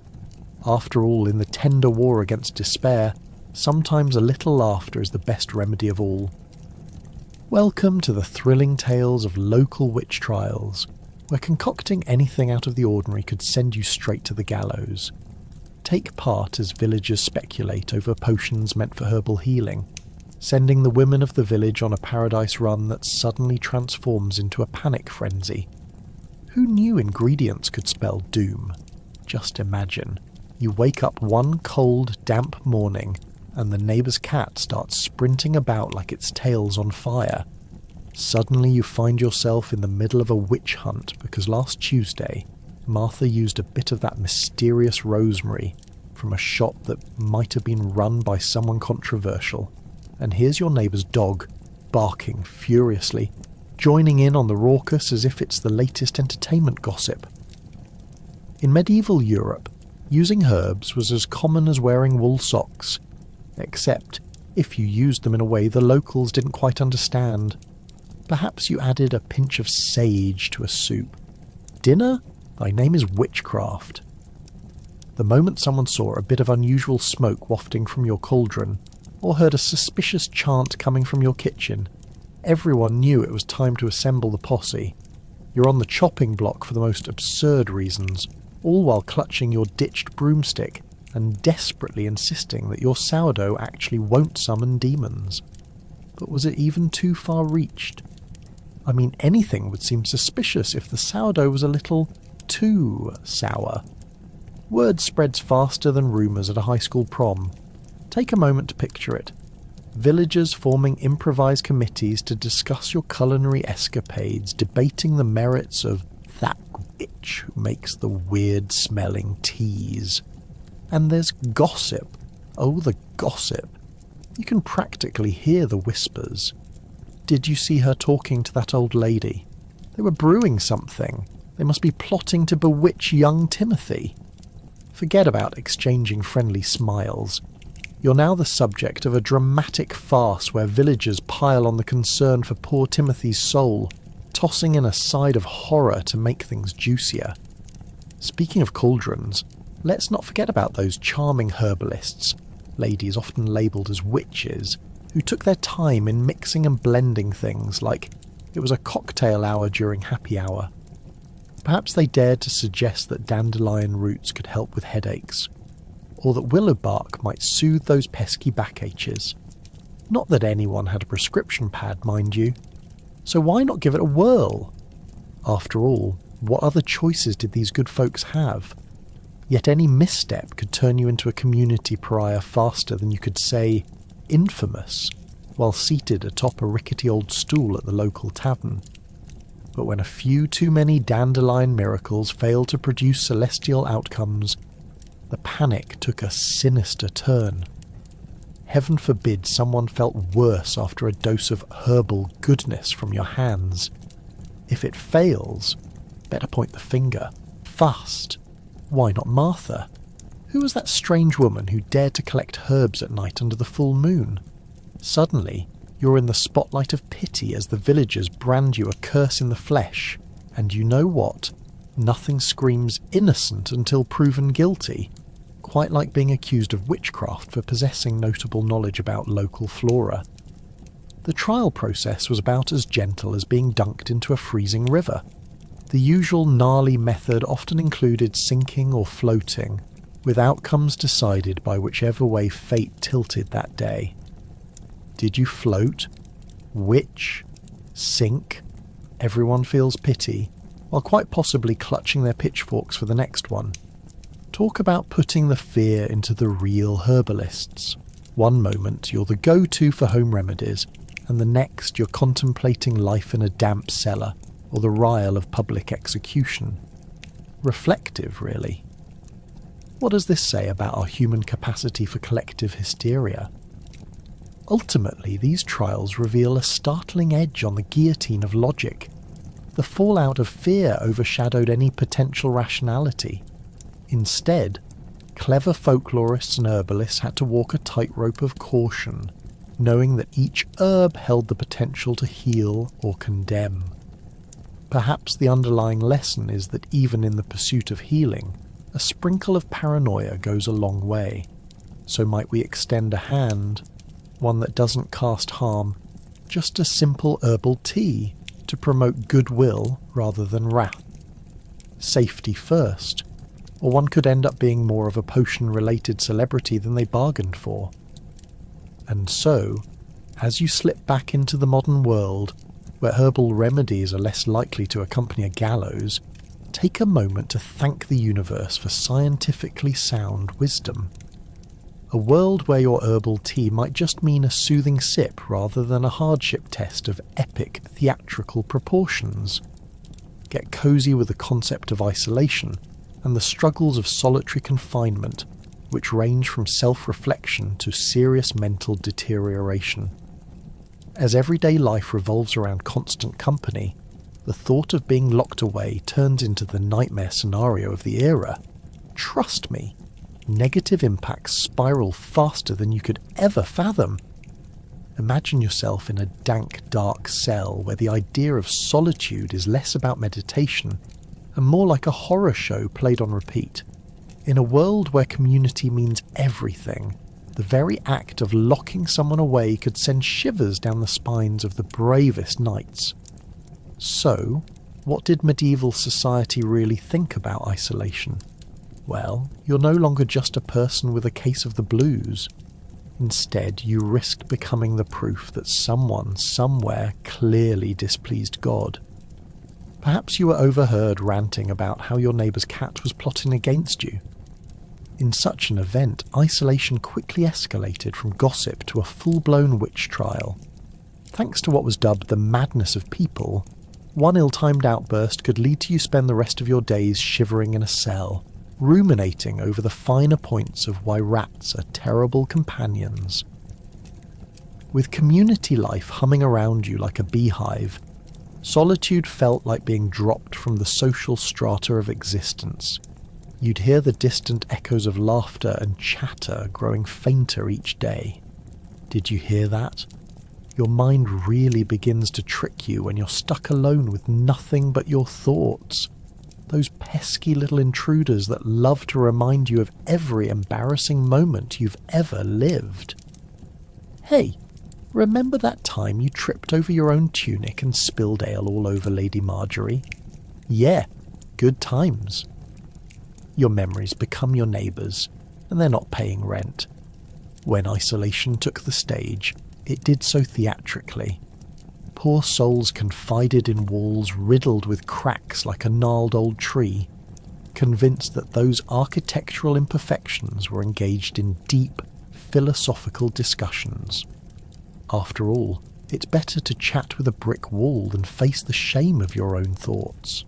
So, how does one keep a grip on sanity when you're stuck socialising with inanimate objects? Start naming your shadows, of course. You might create a few imaginary friends like Wally the Wall or Lampy the Light. And believe me, when you're locked up, even the shadows start to feel judgmental. The downside. With no one around to challenge your less than sane theories, your sanity could quickly shift from merely eccentric to downright bizarre. What if the moon is just an enormous cheese wheel floating in the sky, and that's why we can't look directly at it? You wouldn't be the first in medieval times to arrive at such jaw-droppingly profound notions. With no social cues to rein you in, your imagination would run wild, shouting at imaginary beasts or conversing with the inexplicably stubborn fly buzzing angrily by your ear. However, the effects of radical solitude didn't only fuel creativity, they often brought despair as well. When a previously jubilant villager began muttering superstitions about the family dog, other villagers raised eyebrows and stifled chuckles. But beneath that humour lurked survival instinct, guided by a shared understanding of the risks involved with isolation. No one wanted to wake up as the village pariah, the one who wore the madness crown. The stakes were too high, and isolation was never, ever a kind thing. Think about it. The brutal truth was that in a world where starvation was a very real concern, is it wise to be the reason the group thinks the livestock has it out for them? Nope. Imagine your peers, whispering behind your back, veering away in fear, as if you've turned into a ravenous man-eating beast. Was it your fault you had to pull a sock-shoe combo with fourth-day stale bread to get a flash of excitement? Isolation could push any somewhat credible citizen down slippery slopes that didn't just lead to madness, but became a measure of your worth. Once isolated, your chances of public service disappear faster than a summer rain. In the end, the medieval focus on community and sociability provided hope amid the dank terrors of solitude. Through the blur of mental decline and imaginative chaos, isolation also served as a cautionary tale, a bizarre reflection of how connected we all were beneath the surface. Because if community was the heart, then isolation was the haunting spectre lurking in the shadows, reminding you that no one, not even the silliest peasant, is meant to face the darkest fears all alone. So as you finally drift off to sleep, remember, laugh at the absurdity of it all, stay close to your friends, and let them be your accountability partners, lest you end up taking everyone on a wild ride of imagination in the dead of night. The Black Death cranked up anxiety to new levels, with paranoia flowing thicker than wine at a feast. Participate in a deep dive into the fascinating panic surrounding a pandemic, where you'll find comrades in chaos, and try to make sense of the madness swirling amidst the chaos of death. Spoiler, it mostly involved a ton of paranoia and crying over the last loaf of bread. Picture this, a town square bustling with whispers of dread, where friends suddenly become foes at the mere mention of a cough.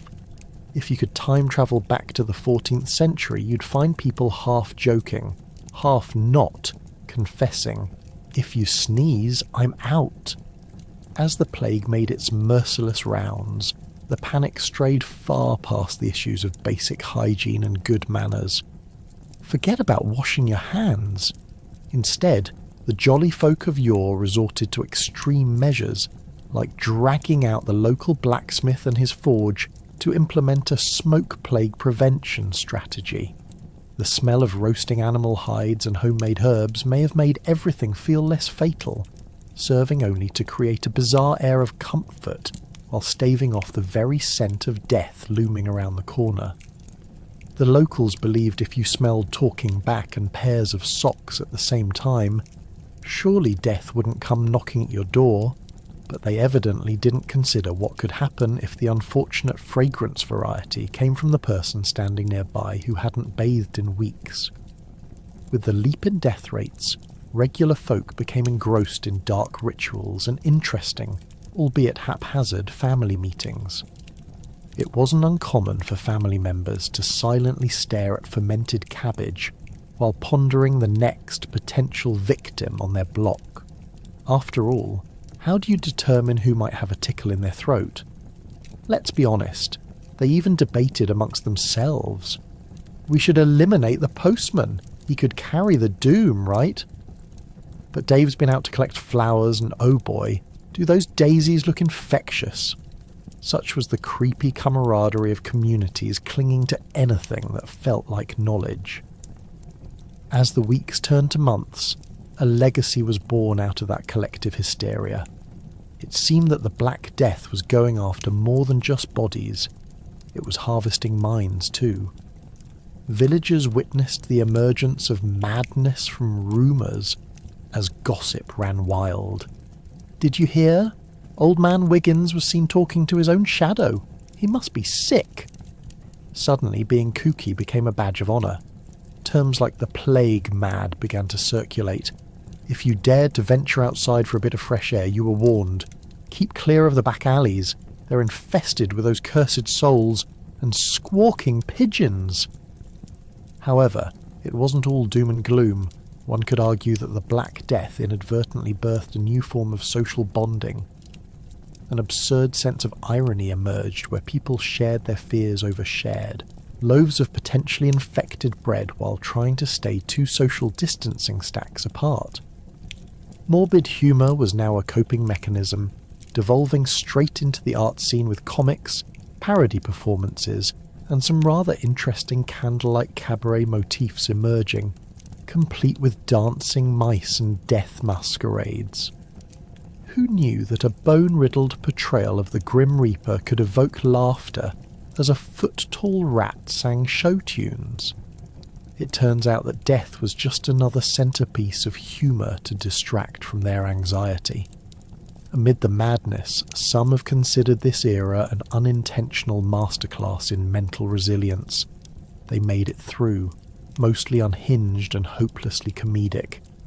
Peasants put themselves back to work after the wave of mortality settled, sowing a new narrative.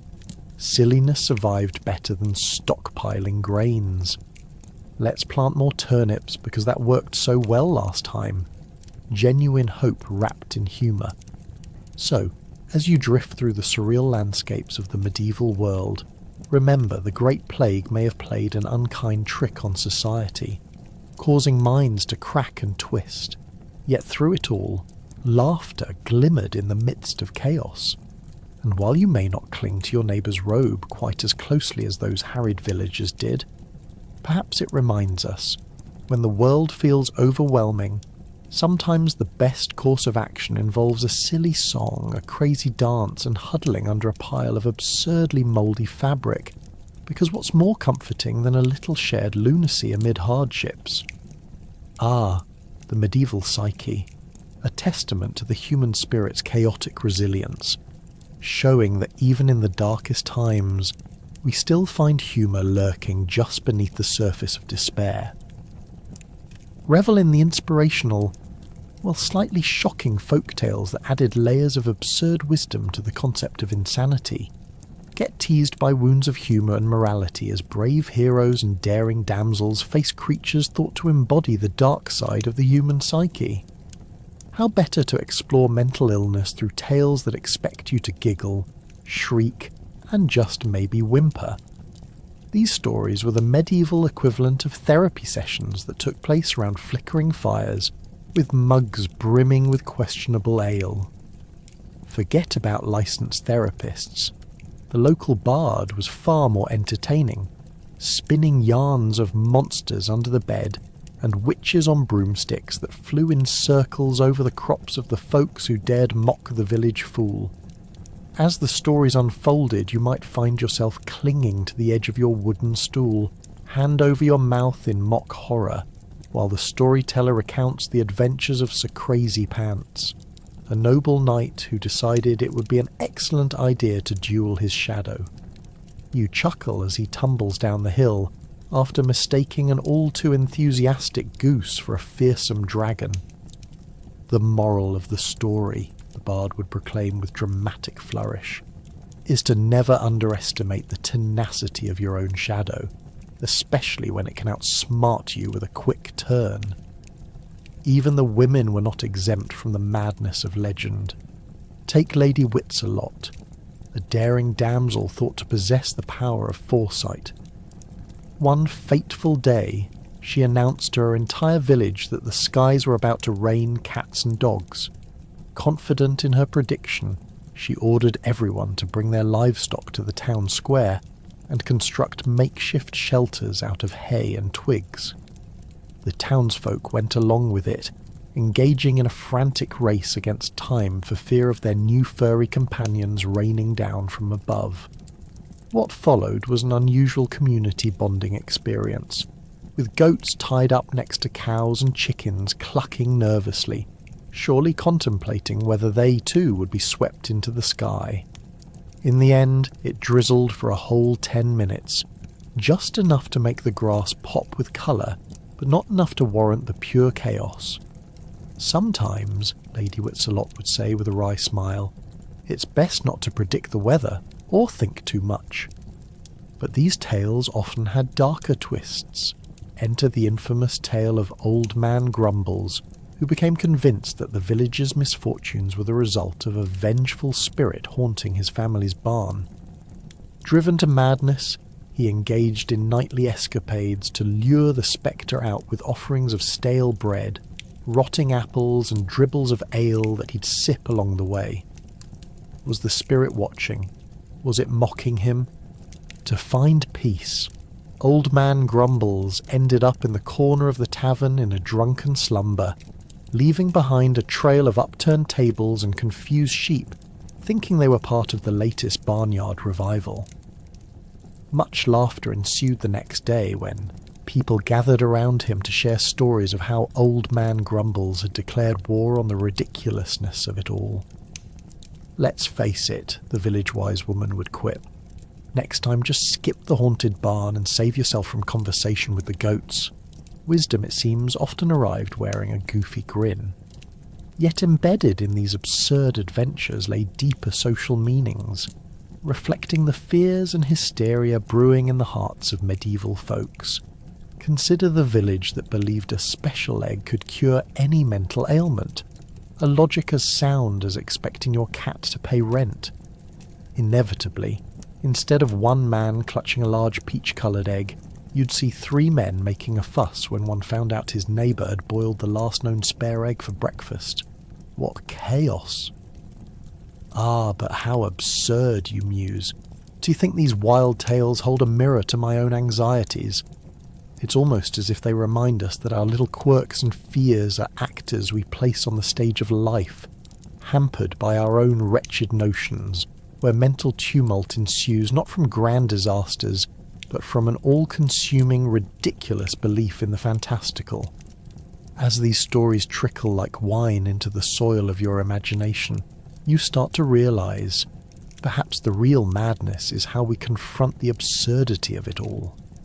In a world that went about casting grandmother's sacred toe mould into the fire in pursuit of sanity, these folk tales offer small comforts, a hope that madness could be just as much embraced as it is feared.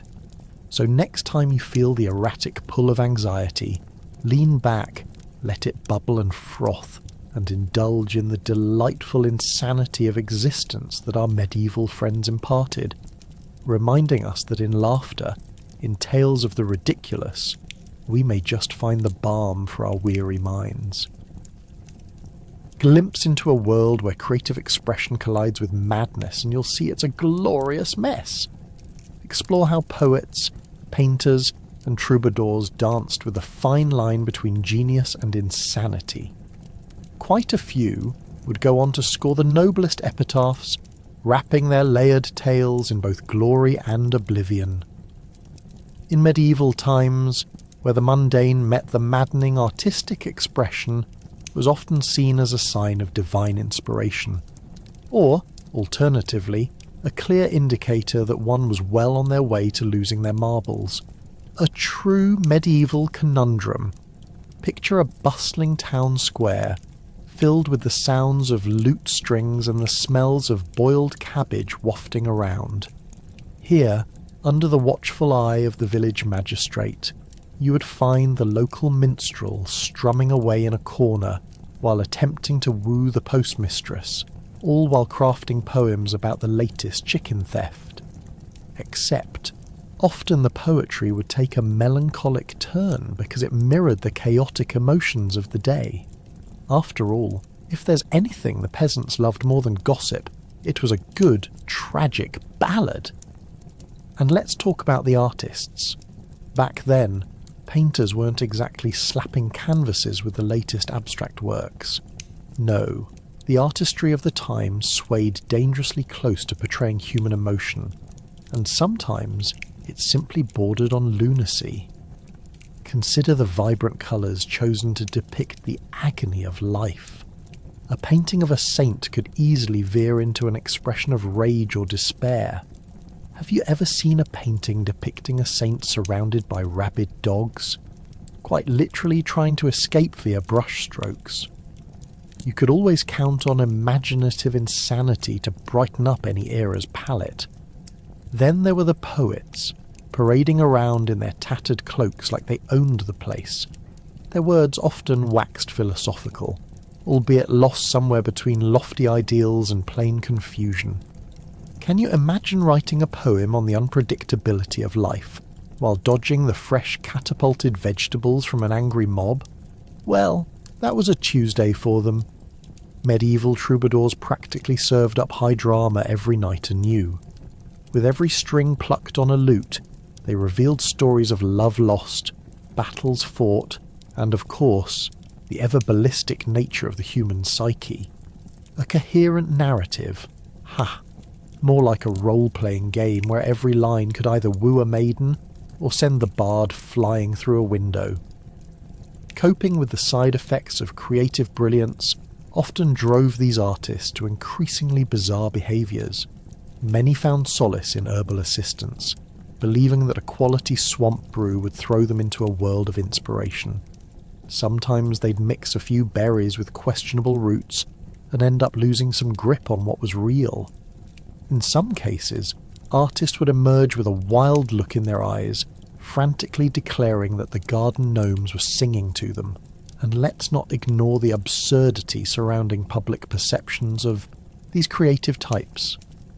A painter who dared to use a darker palette went straight from eccentric artist to madman of the year. They could expect curious villagers poking their heads into the studio, whispering things like, "Ah, I told you he was talking to the shadows." Creativity in those days was as much about flamboyant proclamations as it was about haunting rants about one's existence. In the communal halls, artsy souls exchanged concepts, driving each other to even further extremes. After a couple of tankards of ale, you could bet the peasants would concoct performance art that involved hopping and flailing about as if they had sprung from a worm-infested mattress, a demonstration pointing to the precariousness of life and sanity. Who needs therapy when you can have interpretive dance next to the butcher's stall? Ultimately, the marriage between madness and the arts created a captivating tapestry of expression that not only entertained but often pointed to the struggles of the human condition. It served as a reminder that beneath the layers of lunacy, there was often profound insight into the human experience. A bitter-sweet truth echoed through the ages. So, as you cozy up in your modern abode, perhaps allow yourself a moment of gratitude that you can simply express yourself through writing or painting without worrying that the local lord will toss you into a dungeon for questionable creativity. Life back then was as much about surviving the absurdities as it was about distilling them into art. And if nothing else, those eccentric artists remind us that even madness can be transformed into something beautiful. So here's to embracing that wild spirit with just a hint of sanity, because we're all a little mad in our own way. Jump aboard for a spectacle where rituals had the potential for healing, or a complete disaster. Often narrated through whims and superstitions, get ready to laugh and cringe as you dabble in ancient attempts at therapy, involving lots of chanting, drumming, and hoping the local wildlife didn't come to check out what was happening. Picture a gathering of villagers, eyes wide with a mix of hope and sheer terror, as they surround a healer, who may or may not just have an attic full of questionable herbs and a goat named Thor. Let's start with the essential supplies of any medieval healing ritual. A questionable assortment of herbs, a nearly empty bottle of wine, and a penchant for theatrics. Before you even think of healing your sorrows with the newest concoction, the wise woman of the village channels her inner shaman and decides a proper ceremony needs to involve as much chanting as possible. And don't worry if you can't sing. The goal here is volume, not talent. The village square becomes a cacophonous spectacle, where the exact lyrics are as perplexing as the motive behind each line. Imagine a peasant with a headache trying to join in. What do you mean the toad must dance? I just need a bit of willow bark. Alas, good luck getting a moment of common sense amid the joyful chaos. By now, you're wondering if the inhabitants are more concerned about mental healing or just having an impromptu dance party that'll be forever remembered as the greatest social event of the century. Spoiler alert, it doesn't end well. As if chanting wasn't enough, the wise woman, with the conviction of a Broadway star, escalates the situation by incorporating animal sacrifices. Yes, you heard that right. If you thought your modern-day essential oils were a bit much, imagine this. She starts waving a chicken around like it's a talisman. Cough once for cleansing, and twice for good luck, she declares, as the chicken flaps vigorously in protest. The villagers don't know whether to laugh, cry, or bring a pair of earplugs, yet these performances often take on a life of their own. When ancient remedies do turn disastrous, the real entertainment begins. Picture it. One neighbour accidentally invoking the spirit of the barking dog, just because she mixed up a few rhymes, and suddenly everyone believes they're being pursued by invisible canines, led by the village fool of all people. Never mind that they're all just tripping over the hay bales and each other while trying to avoid the chaos. A simple healing ritual erupts into the ultimate reality show, the Medivalley of the Cursed. You see, festivals could start as a noble occasion for healing, and all too quickly devolve into chaotic performances vying for Oscars that would never exist. With an atmosphere as unpredictable as a flea market wine stand, the resultant comedy of errors reinforces the fact that ancient healing practices had a charm all their own. Were they effective? Well, effective is a loaded word at best. Amid the pageantry and perplexities arises a curious notion. What if one truly does find healing amidst the ridicule and riotous acts? After a particularly disastrous ceremony featuring an unfortunate frog play, there's a good chance some villagers, despite their bruised egos, walk away feeling lighter, not because they gleaned hope from the healing, but because they shared in a collective farce. But the real kicker? Sometimes, if they were lucky, someone might actually stumble upon a remedy that worked. Perhaps it's the sound of a cackling hen that leads to the discovery that boiled down nettles could help a little with those seasonal allergies, or anyone suffering from the misery of a cold, perhaps. Mortals everywhere can find cure-all solutions from local goodwill and herbal outbursts that could only happen in medieval life.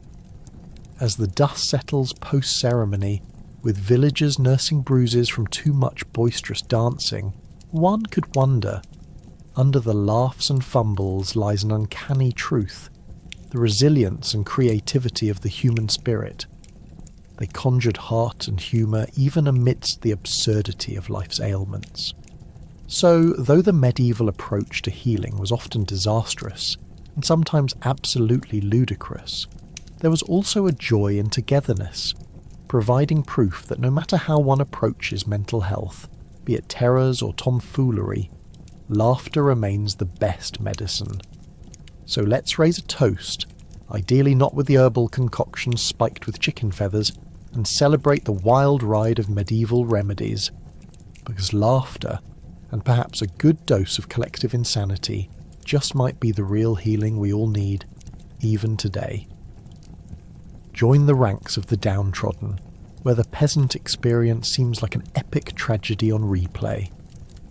In a society that proclaimed empathy, little did they know that mental distress often took centre stage among the baffled villagers, performing on the psychological tightrope, wondering when the next catastrophe would drop in for a visit. Picture it now, a muddy village square filled with the sounds of chickens clucking, babies crying, and the distant echo of lamentation as a younger sibling demands that you lend them your only sturdy shoe before the next downpour turns the paths to soup. You'd fit right in, just like that miserable straw hat on the ground you're using as a makeshift seat. As the sun rises, you contemplate your fate and try to convince yourself that today won't end with you needing to dodge an angry bull, or, worse, another public shaming for being the one who sneezed too loudly. Because in the village performance of everyday existence, even mild disruptions can culminate in a torrent of insults and accusations.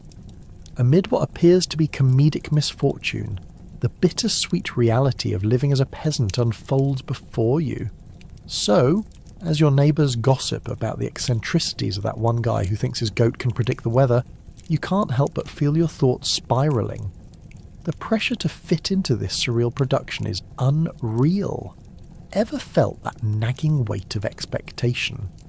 In a society where your worth is assessed based on crop yield and the ability to withstand the elements without falling apart, those expectations suddenly loom larger than the village church bell.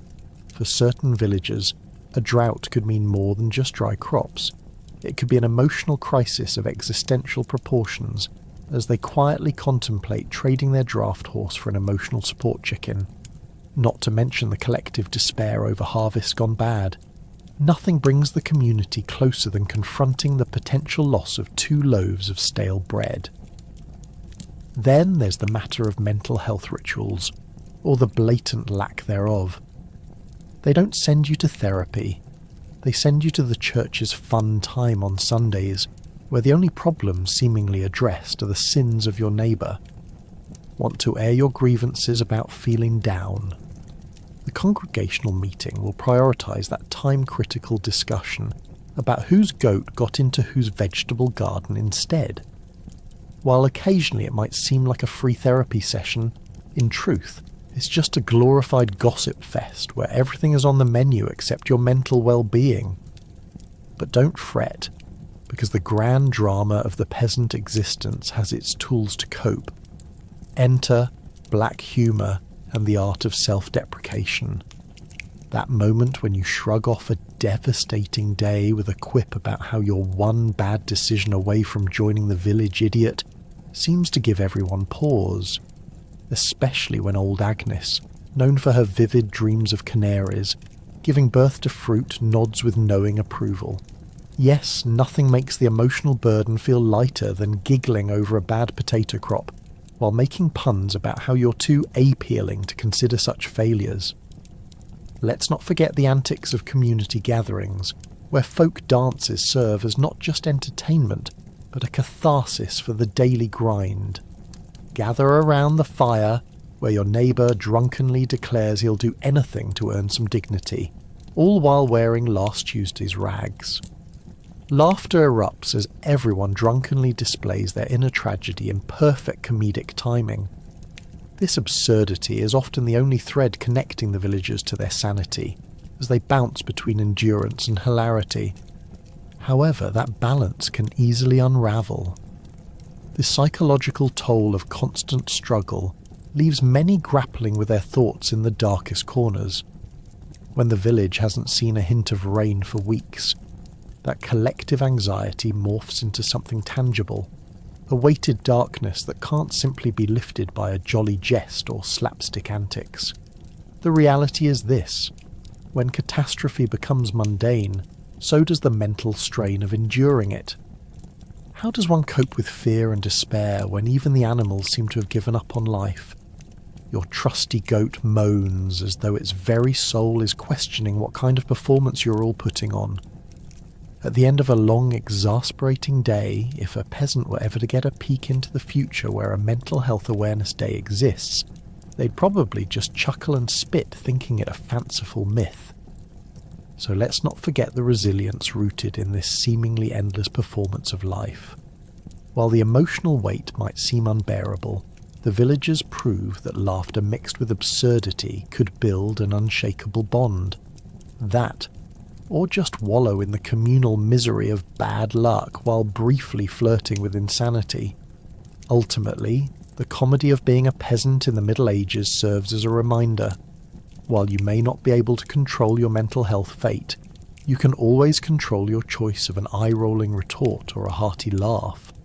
As long as laughter keeps chipping away at the absurdity of reality, perhaps surviving another medieval day becomes a little less daunting, even if it leaves you crossing your fingers for the chance of a cleaner cow pasture tomorrow.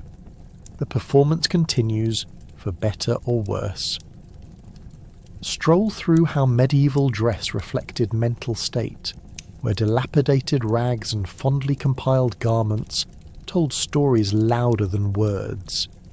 Each garment became a conversation piece and bizarre representation of one's internal struggles, while simultaneously raising eyebrows through any notion of practicality.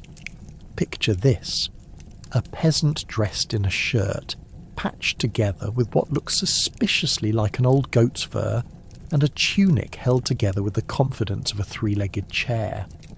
In the Middle Ages, the fashionable or unfashionable choices of clothing often painted a complex picture of the individual's mental state, revealing hidden turmoil or quiet desperation in every thread. Let's begin with the peasants, shall we? Their wardrobes were generally stitched together from whatever materials happened to be lying around. If an overzealous hen didn't find a way to get in on the laundry action, you might glimpse bits of what used to be wool blankets or old canvas sacks hanging from their bodies. Peasants believed in upcycling long before it became trendy in your hipster friend's Instagram feed. The more tattered and mismatched the clothing, the more the peasants might end up expressing their mental exhaustion through their unruly attire. Would you be able to present your best self when your shirt doubles as a welcome mat for dirt and barn animal hair? Probably not. Thus, the realm of mental health was mirrored in their sad, bedraggled fashion choices, leaving few unscathed. Of course, it wasn't just the peasants who had their share of wardrobe woes. The nobility had their own peculiarities, with styles that often seemed like a fashion riddle wrapped in an enigma. Imagine a noble lord sporting a doublet so lavish it could only be described as a medieval peacock, complete with excessive ruffles, ornate embroidery, and the kind of feathered hat that seemed to say, "I have a personality disorder, and I'm flaunting it." Oh, sure. With money flowing like a river, they'd visit tailors who probably had no idea what to do with their eccentrically layered designs. But who was really judging? Well, everyone. Their flamboyant outfits were not just about class distinction. They screamed, "I have the wealth to dress like a lunatic!" Ever tried manoeuvring through a crowd in a gown that resembled a royal blimp? The highborn ladies embraced wide silhouettes, sometimes adorned with enough lace to choke a field mouse. With all that fabric swirling about, the only dance partners available were precisely defined as "not moving at all, thank you very much." These grand gowns showcased not merely wealth, but often a woman's struggles with societal expectations. If you feel trapped by the conventions of marriage and motherhood, dress up as though the world has collapsed under your weight. Let's not forget the accessories. Each ring, brooch, or trinket conveyed the wearer's state of mind. An outlandish belt might suggest the inner turmoil of trying to hold one's sanity together while juggling ridiculous expectations. Would the king really care that you mixed your taffeta with tatters, or were you more preoccupied with conversations in your head about making the perfect pie? Either way, those magnificent accessories could easily turn a tranquil dinner into a debacle about whose cattle had hairier ankles. And then there were the hats. Ah, the hats. Medieval headpieces that could launch 1,000 hysterics. From the bizarrely spiraled chancery hats that looked like a cross between a cinnamon roll and the Eiffel Tower, to the fashionable hoods that resembled barn doors, headwear was all in the name of raising eyebrows, or switching them clear over to a different dimension. The weirder the headgear, the more society assumed the wearer had something deeply profound, or absurd to communicate. After all, nothing says, "I'm struggling," quite like wearing a hat that doubles as a conversation starter at court. So what can professionals do with this peculiar blend of mixed signals? Psychiatric theories in later centuries often examined how clothing styles reflected mental states, but back in the medieval ages there was no such luxury. Complete incoherence could be your ticket to dressed-up madness. Perhaps your trusted family members simply needed to take a closer look at your frayed tunic before rushing you off to the local madhouse. Therefore, we can conclude that fashion truly served as a mirror reflecting the tumultuous soul of medieval life. As you settle into your comfy chair and reflect on the eccentricities of medieval fashion, remember how intricate patterns, heavy embroidery, and towering hats unmask the true nature of humanity in all its crazy glory. So tonight, as you wrap yourself in a clean blanket with hot tea in hand, maybe appreciate how the garments you wear speak volumes of your comfort without the need to plunge into calamity or chaos. What a world it is. Let me know if you're ready for the next segment or if you'd like to address something specific.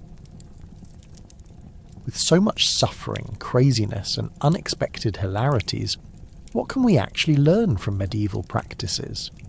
Hopefully it's how to appreciate air-conditioned rooms, professional therapists, and the miracles of modern life, because a little perspective never hurt. Imagine waking up in a cold, damp hovel where mental wellness is equated to not panicking over your neighbour's incessant goat bleating, or the latest rumour about the village magician. Here's a little reality check. Survival often took precedence over self-care back then, and yet people forged ahead, much like we attempt to do with our modern-day anxieties, but with a whole lot more mud and a lot less foam rolling. Let's delve into the medieval mindset around mental health. Spoiler alert, it wasn't pretty. Psychological troubles were seen as the product of divine punishment, demonic possession, or simply being a bit off your rocker.